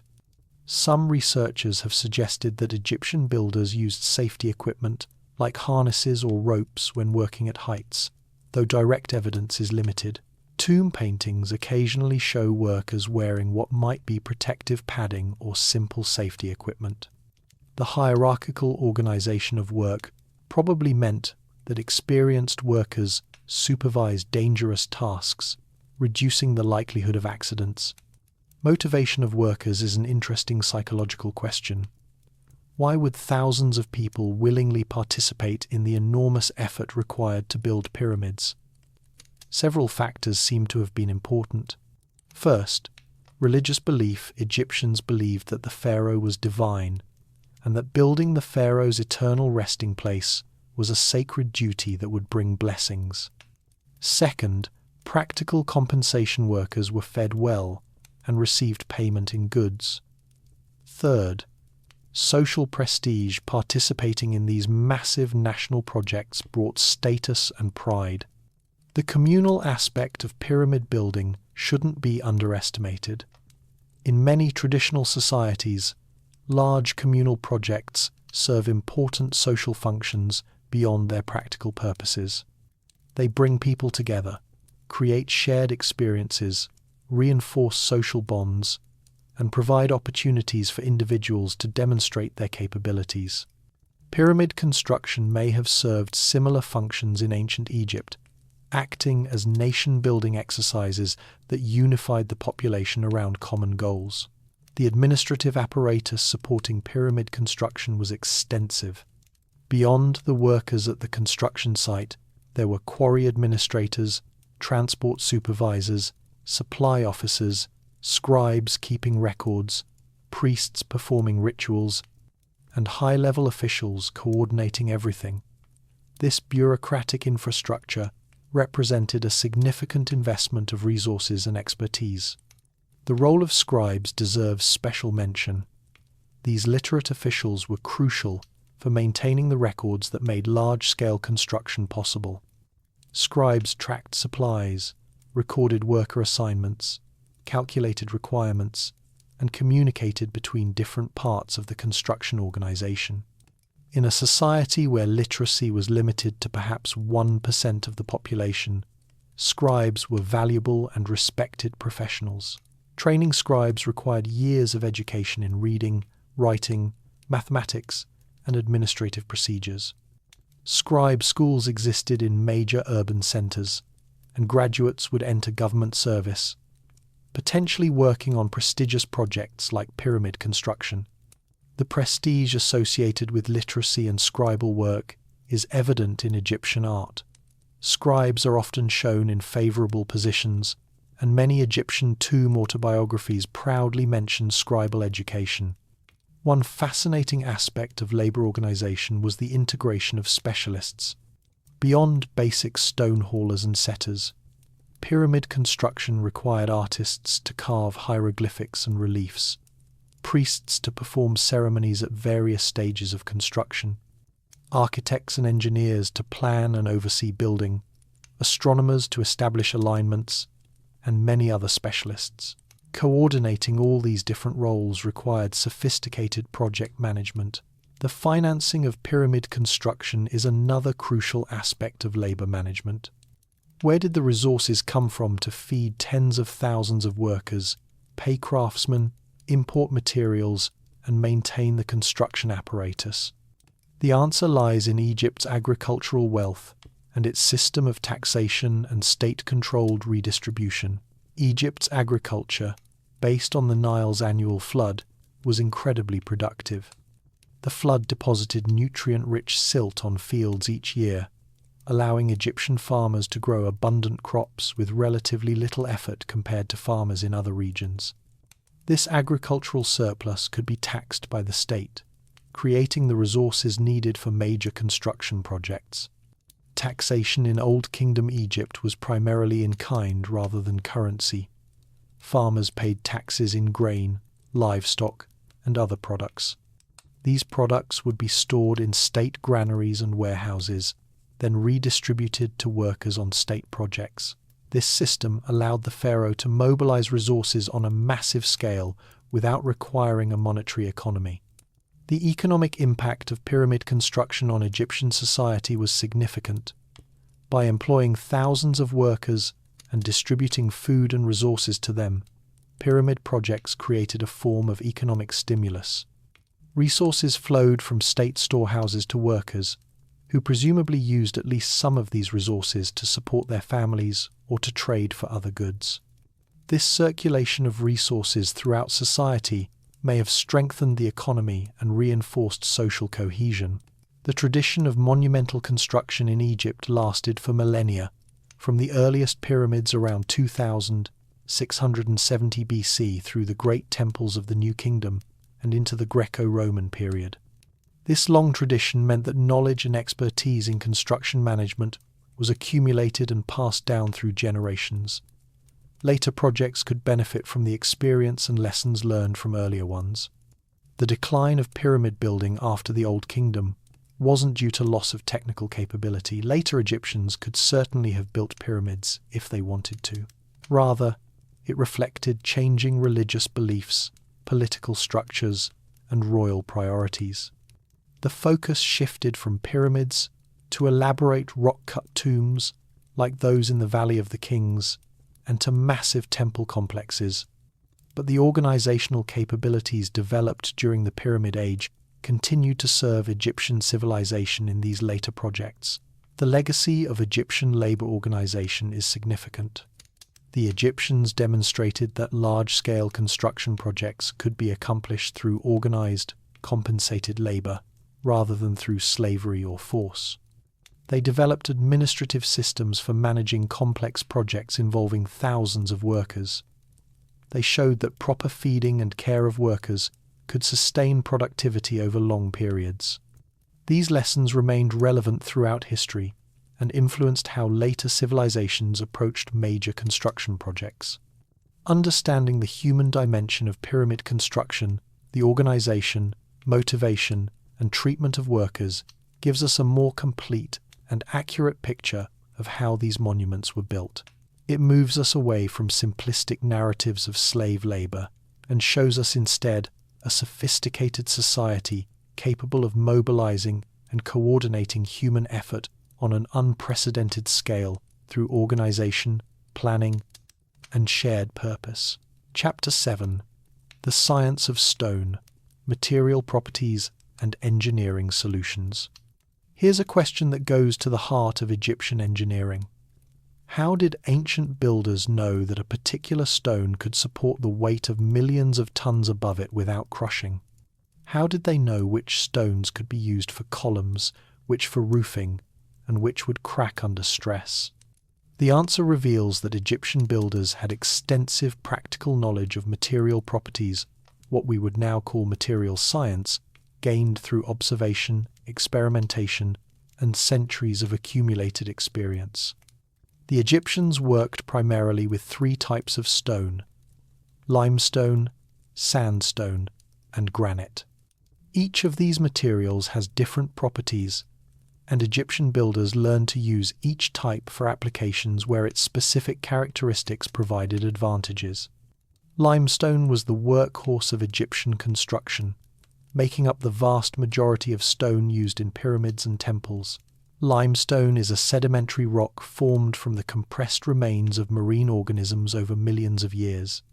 It's relatively soft. A hardened copper chisel can cut it effectively, which made it practical for large-scale quarrying and shaping. Yet limestone is also reasonably strong in compression, meaning it can support heavy weights when properly stacked. Not all limestone is the same, and the Egyptians understood these variations. The local limestone at Giza, where the Great Pyramid stands, is a nummulitic limestone, meaning it contains numerous fossil shells visible in the stone. This local limestone is somewhat coarse and variable in quality, but it was abundant and convenient. The Egyptians used this local stone for the pyramid's core blocks, where appearance didn't matter as much as volume. For the pyramid's outer casing, where appearance was crucial, Egyptians imported fine-grained white limestone from the Tura quarries across the Nile. Tura limestone is dense, uniform, and takes a beautiful polish. When the pyramids were first completed, their Tura limestone casing gleamed brilliantly white in the sun, visible from great distances. Although most of this casing was stripped away in later centuries to build other structures, remaining casing blocks show the quality of this stone. The properties of limestone made it suitable for most construction purposes, but presented some challenges. Limestone is porous, meaning it contains small air spaces and can absorb water. In Egypt's dry climate, this isn't usually problematic, but in areas subject to moisture, limestone can weather and deteriorate. The Sphinx, carved from local limestone bedrock, shows significant weathering, partly due to variations in the stone's quality and partly due to moisture exposure over millennia. Limestone is also relatively brittle compared to some stones, meaning it can crack if subjected to tensile stress pulling or bending forces. Egyptian builders understood this limitation and designed structures to keep limestone in compression. When spanning openings like doorways, they used either simple post and lintel construction with short spans, or corbelled construction, where each layer of stone slightly overhangs the one below it, creating an opening without generating significant tensile stress. Sandstone, the second major building stone, has different properties from limestone. Sandstone is also sedimentary, formed from compressed sand grains. It's generally softer than limestone and more porous, but it comes in larger, more uniform blocks. The Egyptians used sandstone extensively, particularly in Upper Egypt, where sandstone quarries were abundant. The temples at Karnak and Luxor are built primarily from sandstone quarried from Gebel el-Silsila, about 65 kilometers to the south. This sandstone is a warm, golden color that gives these temples their distinctive appearance. The larger block sizes available in sandstone quarries made it practical for creating massive columns and walls. Some sandstone blocks used in temple construction weigh over 100 tons. Sandstone's softness made it easier to carve than harder stones, which was advantageous for creating the elaborate relief sculptures and hieroglyphic inscriptions that cover temple walls. However, this softness also means sandstone weathers more quickly than harder stones. Many sandstone structures show significant surface erosion, with details becoming softened and indistinct over millennia. Granite represents the other end of the hardness spectrum. Granite is an igneous rock, formed from cooled magma deep underground. It's composed primarily of quartz, feldspar, and mica, which give it a speckled appearance and make it extremely hard and durable. Granite rates about 6 to 7 on the Mohs hardness scale, making it much harder than copper tools. This creates an interesting question. How did the Egyptians work granite with copper tools? The answer involves multiple techniques. For rough shaping, they used dolerite pounders, as we discussed earlier, literally crushing the granite grain by grain. For cutting and drilling, they used copper tools with quartz sand. As an abrasive, the copper guided the cutting action, while the hard quartz sand did the actual cutting. Recent experimental archaeology has confirmed that these techniques work, though they're time-consuming. Creating the granite sarcophagus in the king's chamber of the Great Pyramid, with its precisely flat surfaces and right-angle corners, would have required hundreds of hours of skilled labour. The sarcophagus is carved from a single piece of granite weighing several tons, with walls about 18 centimetres thick and surfaces polished to a smooth finish. The Egyptians used granite selectively, primarily for elements where its special properties provided advantages. Granite's extreme hardness makes it resistant to wear and weathering, so it was used for floors in temple entrances, for statue bases, and for other areas subject to traffic. Granite's strength in compression made it suitable for load-bearing elements, like the massive beams in the king's chamber that support thousands of tons of pyramid weight above them. Granite's aesthetic qualities also made it desirable for prestigious elements. The pink granite from Aswan has a beautiful, distinctive appearance. Obelisks, which were monuments with religious and political significance, were traditionally carved from single pieces of Aswan granite. The largest obelisks weigh over 300 tons and represent the ultimate expression of Egyptian stoneworking skill. The difficulty of working granite meant it was expensive in terms of labour and time. This made granite a prestige material, used to signal importance and royal power. Granite was used extensively in pyramid temples, in royal statuary, and in other contexts associated with pharaohs and gods. Beyond these three primary stones, Egyptians occasionally used other materials. Alabaster, a form of calcite or gypsum, was used for special purposes like offering vessels and decorative elements. It's translucent and has a beautiful, warm appearance. Basalt, another hard igneous rock, was used for some statuary and architectural elements. Quartzite, an extremely hard metamorphic rock, was occasionally used for colossal statues and special architectural features. The Egyptians understood that different stones responded differently to stress.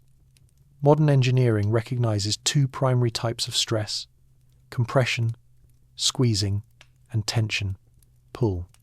Stone is generally strong in compression but weak in tension.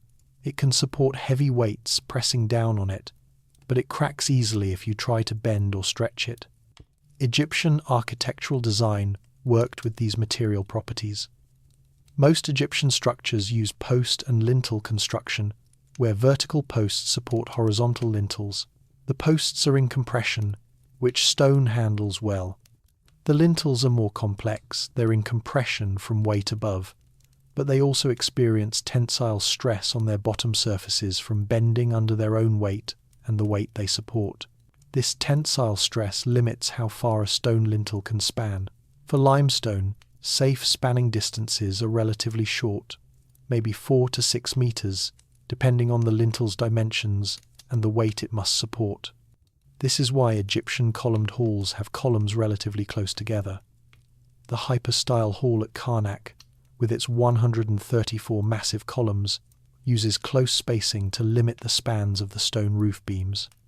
The central nave has larger columns than the side aisles, allowing for slightly longer spans, but even these spans are modest compared to what's possible with materials strong in tension like steel. For situations requiring longer spans, or where stone was at risk of tensile failure, Egyptians used corbelling, creating openings by stacking stone layers, with each layer projecting slightly beyond the one below. The Grand Gallery in the Great Pyramid uses this technique brilliantly. It's a passage nearly 9 meters tall, and its walls gradually step inward as they rise, creating a ceiling much narrower than the floor. This corbelled construction keeps all the stones in compression, avoiding tensile stress that could cause cracking. The Egyptian understanding of structural stability is evident in pyramid design. A pyramid is inherently stable. It's essentially a massive pile of stone. The shape ensures that weight is always transmitted downward and inward, creating primarily compressive stress. The wide base distributes weight over a large area, preventing the structure from sinking into the ground. The pyramid shape also makes the structure resistant to earthquakes and other external forces. However, pyramids presented internal challenges, particularly the burial chambers and passages within them. These voids create stress concentrations, areas where the structural forces become more complex. The chambers in the Great Pyramid demonstrate sophisticated engineering solutions to these challenges.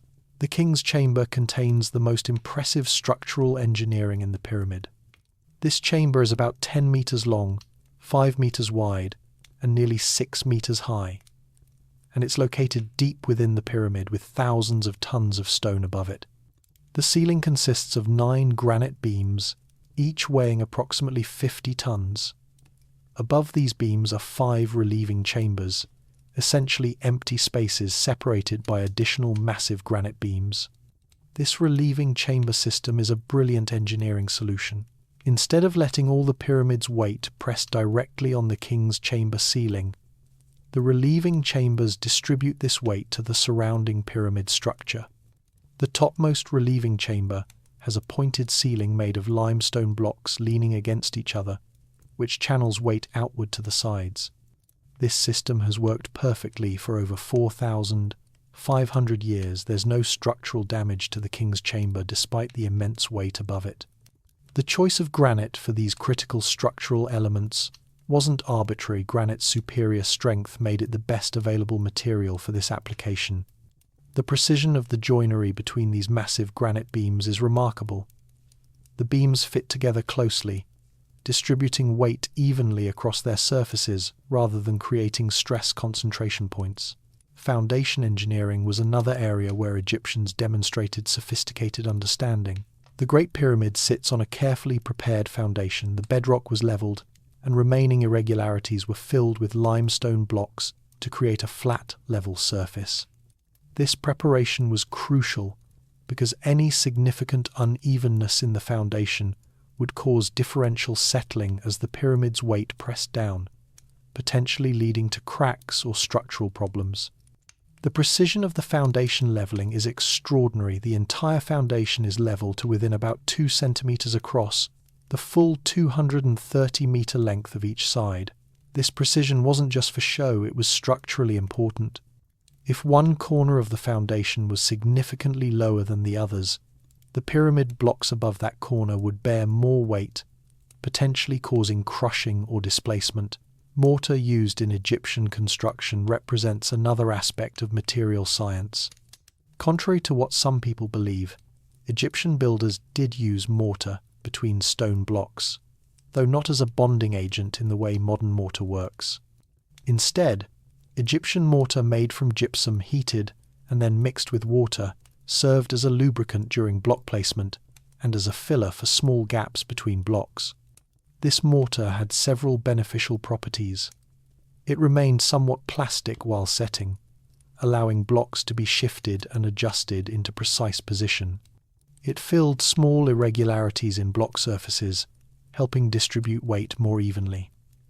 And once fully set, it hardened into a fairly durable material that protected joint surfaces from weathering. Analysis of mortar from Egyptian structures has revealed interesting information. Some mortar contains organic material, straw or reeds, possibly added to alter the mixture's consistency or setting time. Some mortar shows evidence of additives like sand or limestone powder. These variations suggest that mortar preparation was a skilled craft with practitioners who understood how different additives affected the final product. The Egyptians also understood the importance of drainage, particularly for structures that would last millennia. Water infiltration is one of the primary causes of stone deterioration. Water can dissolve limestone, cause salts to crystallize within stone pores leading to spalling, and create conditions for plant growth that damages structures. Egyptian builders designed drainage systems to prevent water accumulation. Many temples have channels carved into floors and walls to direct water away from the structure. The Temple of Seti I at Abydos has an extensive underground water management system, including channels that carry water away from the temple foundations. Even the pyramids, though solid structures, have passages angled to prevent water infiltration. The descending passages slope downward, but have various ceiling blocks and features that would prevent water from reaching internal chambers. Material preservation over millennia has depended significantly on Egypt's climate. The extremely dry conditions in much of Egypt have protected structures from the water-related deterioration that has destroyed ancient buildings in wetter climates. However, rising groundwater tables in modern times, due to agricultural development and the Aswan Dam, have created new challenges. Some temples and tombs now experience moisture problems they never faced in ancient times, requiring modern conservation efforts to prevent damage. The Egyptians' practical understanding of material properties extended to knowing which stones from which quarries were best for which purposes. This knowledge was accumulated over generations. Early structures that failed or showed problems provided lessons that informed later building practices. By the time of the 4th dynasty and the Great Pyramid, Egyptian builders had centuries of experience to draw upon. Quality control in stone preparation was important. Blocks needed to be cut to reasonably consistent dimensions, with surfaces flat enough to stack stably. Evidence from pyramid construction shows that Egyptian masons checked their work.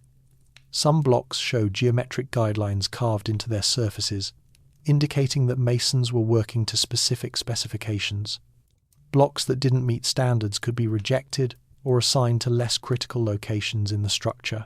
The long-term durability of Egyptian stone structures is testament to the builder's skill and material knowledge.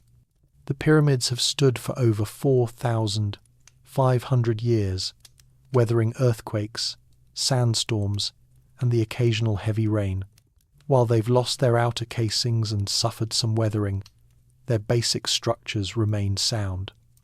Similarly, many temples remain largely intact after more than 3,000 years. This durability wasn't accidental, it resulted from careful material selection, proper structural design, and skillful construction. Chapter 8. Legacy in Stone: The Lasting Impact of Ancient Egyptian Engineering. So here's the ultimate question. Why should we care about ancient Egyptian construction tools and techniques today, thousands of years later? What relevance do copper chisels and dolerite pounders have in our age of computer-controlled machinery and modern materials? The answer is profound and multifaceted. The legacy of Egyptian engineering extends far beyond the monuments themselves and has fundamentally shaped human civilization. First, let's consider what Egyptian construction achievements demonstrated about human capability. When the pyramids were built around 4,500 years ago, they were far larger than any structures that had come before. The Great Pyramid remained the world's tallest human-made structure for over 3,800 years. Not until Lincoln Cathedral in England was completed in 1311 AD did any building exceed the pyramid's height. This achievement showed that humans could organize to accomplish feats that might seem impossible, that careful planning and persistent effort could overcome enormous challenges. This demonstration of human capability influenced later civilizations. Greek historians like Herodotus visited Egypt and wrote about the pyramids with awe and admiration. Roman architects studied Egyptian structures and borrowed techniques. Medieval and Renaissance builders looked to Egyptian monuments as examples of what was possible in architecture and engineering. The psychological impact of the pyramids showing that such massive, precise, enduring structures could be built encouraged ambitious building projects throughout history. The specific technical innovations developed by Egyptian builders influenced construction practices for millennia. The tools, particularly copper and bronze tools for stoneworking, remained essentially unchanged for thousands of years. Medieval cathedral builders used chisels, saws, and hammers that would have been recognizable to their ancient Egyptian predecessors. Even today, some traditional stonemasons use tools based on ancient designs.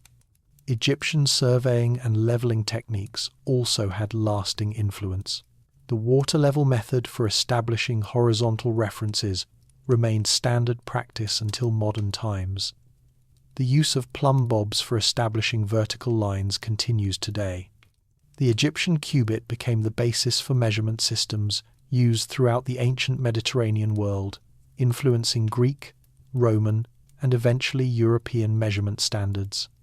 The organizational innovations developed for managing massive construction projects may be even more important than the technical tools. The Egyptians demonstrated that large workforces could be effectively organized through hierarchical structures, that complex projects could be managed through careful planning and record-keeping, and that major undertakings required not just physical labor, but also significant administrative and logistical infrastructure. These organizational principles influenced how later civilizations approached large projects. The Roman Empire's ability to construct extensive road networks, massive aqueducts, and architectural wonders like the Colosseum drew on organizational principles that had been pioneered in ancient Egypt. Medieval cathedral construction, which involved coordinating craftsmen, managing finances, and sustaining projects over decades or even centuries, used organizational approaches descended from ancient precursors. The integration of specialized skills in major construction projects, something Egyptian builders exemplified, became a model for how complex work could be accomplished. The principle that different tasks require different expertise, that specialists need to be trained and coordinated, and that successful projects require both skilled craftspeople and effective management remains fundamental to how we organize work today. Modern archaeology's investigation of Egyptian construction techniques has contributed to our understanding of ancient technology more broadly. The experimental archaeology carried out by researchers like Denis Stocks, Mark Lehner, and others actually recreating ancient tools and trying to use them, has demonstrated that we can understand ancient techniques by combining archaeological evidence with practical experimentation. This approach has been applied to studying ancient technologies worldwide, from prehistoric flint knapping to Viking shipbuilding. The engineering principles visible in Egyptian structures continue to inform modern structural engineering. While we now use very different materials and mathematical approaches, the fundamental challenges of distributing loads, preventing structural failure, and ensuring stability remain the same. Engineers studying how Egyptian structures have survived for millennia, including surviving earthquakes that damaged more recent buildings, have gained insights into resilient structural design. For example, the stepped, inward-leaning profile of pyramid walls creates inherent stability that resists both gravity and lateral forces. Some modern earthquake-resistant design incorporates similar principles.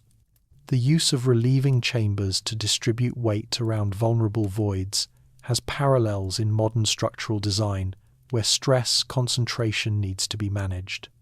The Egyptian principle of keeping masonry in compression rather than tension informs how stone is still used in construction today. The preservation of Egyptian monuments has created a legacy of archaeological sites that are among the world's most visited and studied. The pyramids at Giza receive millions of visitors annually, making them economically significant for modern Egypt. But beyond tourism, these sites serve as outdoor classrooms where people can directly experience ancient architectural achievement. Standing inside the Grand Gallery of the Great Pyramid or walking through the columns of Karnak Temple provides a visceral understanding of ancient engineering that no textbook can match. These monuments also raise ongoing questions that drive archaeological research. Despite everything we've learned about Egyptian construction, many mysteries remain. How exactly were the massive blocks in the king's chamber positioned with such precision? What specific ramp design was used for pyramid construction? How did workers achieve the remarkable precision in the pyramid's alignment and dimensions? These questions continue to inspire research using increasingly sophisticated techniques. Modern technology has enabled new approaches to studying Egyptian construction. Laser scanning creates detailed three-dimensional models of structures, allowing precise analysis of dimensions and alignment. Ground-penetrating radar and other remote sensing techniques can detect hidden chambers and structural features without excavation. Materials analysis using techniques like X-ray fluorescence can identify exactly where stones were quarried and what tools were used to work them. These technologies are revealing details about Egyptian construction that previous generations of researchers couldn't access. The application of engineering analysis to Egyptian structures has yielded fascinating insights. Finite element analysis, a computational technique for modeling how structures respond to stress, has been applied to Egyptian buildings, confirming that their designs effectively manage structural forces. Studies of the acoustics in Egyptian temples have revealed that their design may have intentionally created specific sound qualities during ceremonies. Thermal analysis has shown that the massive stone structures moderate temperature variations, creating surprisingly comfortable interior spaces even in Egypt's harsh climate. The cultural impact of Egyptian monuments extends into art, literature, and popular imagination. The pyramids have inspired countless works of fiction, from ancient tales to modern novels and films. They've become symbols used in everything from corporate logos to conspiracy theories. This cultural presence keeps ancient Egyptian civilization in public consciousness in a way that's unusual for ancient cultures, sustaining interest and support for archaeological research and preservation. The question of how the pyramids were built has spawned numerous alternative theories, some more credible than others. These range from proposals involving as yet undiscovered technologies to claims of extraterrestrial involvement. While most of these alternative theories lack evidential support and are rejected by professional archaeologists, Their existence demonstrates the pyramid's powerful hold on human imagination.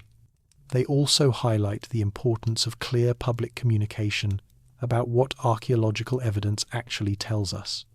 Professional archaeologists and historians have a responsibility to explain Egyptian construction in ways that acknowledge both its impressive achievements and its very human origins. The danger of sensationalized or mystified accounts of pyramid building is that they can diminish the accomplishments of the actual ancient Egyptian workers, architects, and engineers who deserve credit for these remarkable feats. Understanding Egyptian construction as a human achievement, accomplished with intelligence, skill, and organization, rather than with lost technologies or supernatural assistance, makes it more rather than less impressive. The preservation of Egyptian monuments for future generations presents ongoing challenges. Natural weathering continues to affect these structures after millennia. Modern environmental changes, air pollution, groundwater changes, increased tourism traffic create new threats. Egyptian and international organizations work continuously on conservation, using both traditional techniques and modern technology to stabilize and protect vulnerable sites. Conservation efforts often involve understanding original construction techniques. Repairs need to use materials and methods compatible with the ancient structures to avoid causing additional problems. This has led to research into ancient mortar compositions, stone properties, and construction methods specifically to inform conservation work. In this way, the study of ancient Egyptian tools and techniques has immediate practical application in preserving these monuments. The ethical questions surrounding Egyptian monuments and artifacts have become increasingly important. Many Egyptian artifacts, including architectural elements, were removed during the colonial era and are now in museums worldwide. There are ongoing discussions about whether these items should be returned to Egypt. Understanding these objects' original context, including how they were made and what technologies were involved in their creation, is important for these discussions. The educational value of Egyptian construction studies extends across multiple disciplines. For historians, Egyptian monuments provide insights into ancient social organization, economic systems, and cultural values. For engineers, they offer examples of practical problem-solving and structural design. For mathematicians, they demonstrate applied geometry and calculation. For material scientists, they show ancient understanding of material properties.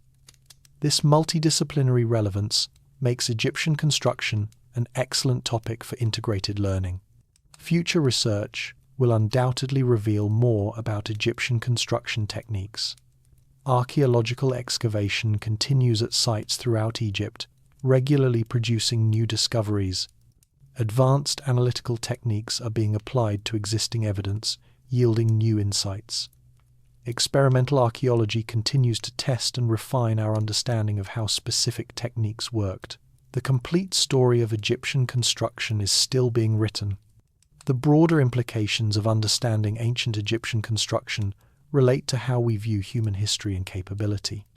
These monuments were built during what we might consider the early stages of complex civilization, yet they demonstrate sophisticated planning, technical skill, and organizational ability.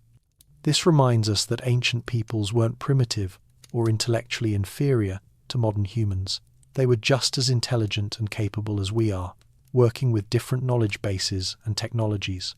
This recognition has implications for how we approach development and capability building today. The Egyptians didn't inherit construction knowledge, they developed it through observation, experimentation, and accumulated experience over generations.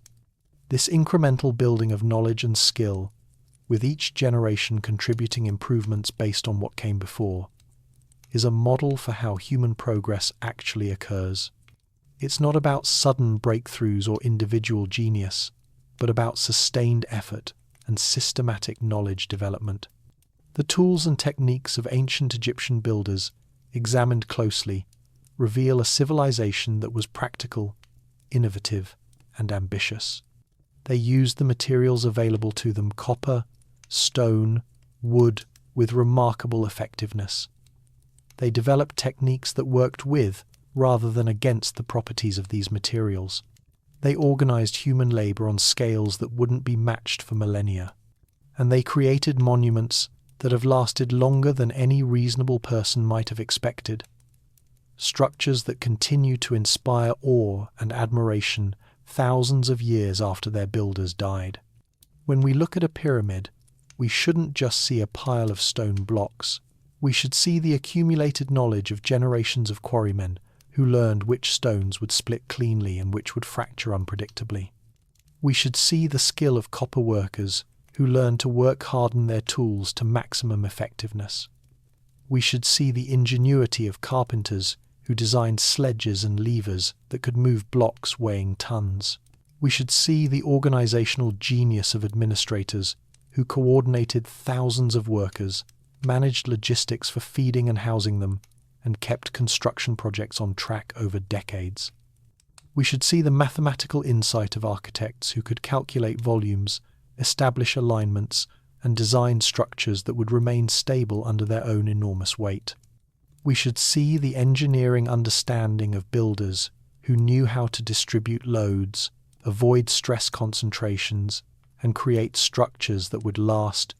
We should see the dedication of workers who hauled blocks under the hot sun, not as slaves under the whip, but as participants in projects that gave their society identity and purpose. The tools used to build ancient Egypt, copper chisels and dolerite pounders, wooden sledges and levers, plumb bobs and measuring cords, were simple compared to modern equipment.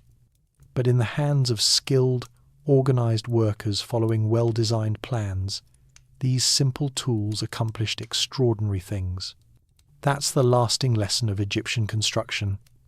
With the right knowledge, organization, and sustained effort, humans can achieve far more than might seem possible. The pyramids, temples, and other monuments of ancient Egypt stand today as testament to what those ancient builders accomplished. But equally important is the less visible legacy, the techniques, organizational principles, and engineering knowledge that influenced construction throughout history and continue to inform how we approach complex projects today. Beneath the sands of Egypt lie not just ancient ruins, but the foundational achievements of human engineering and organization that helped shape our modern world. Every copper chisel found in an ancient workshop, every dolerite pounder bearing the marks of countless strikes, every wooden sledge preserved by desert sands, every calculation recorded on ancient papyrus, these are pieces of the puzzle that help us understand how our ancestors accomplished remarkable feats. They're reminders that human capability, creativity, and determination can overcome seemingly impossible challenges, and they're inspiration for what we might accomplish today if we approach our challenges with the same intelligence, organization, and persistence that the ancient Egyptian builders demonstrated over 4,000 years ago. The forgotten tools of ancient Egyptian builders weren't just copper and stone and wood. They were knowledge, skill, organization, and determination. These intangible tools, passed down and refined through generations, enabled the creation of monuments that have outlasted empires and civilizations. And these same intangible tools remain available to us today as we face our own monumental challenges. That's why studying ancient Egyptian construction isn't just about understanding the past. It's about learning lessons that remain profoundly relevant for our present and future. The story of Egyptian construction tools and techniques is ultimately a story about human potential.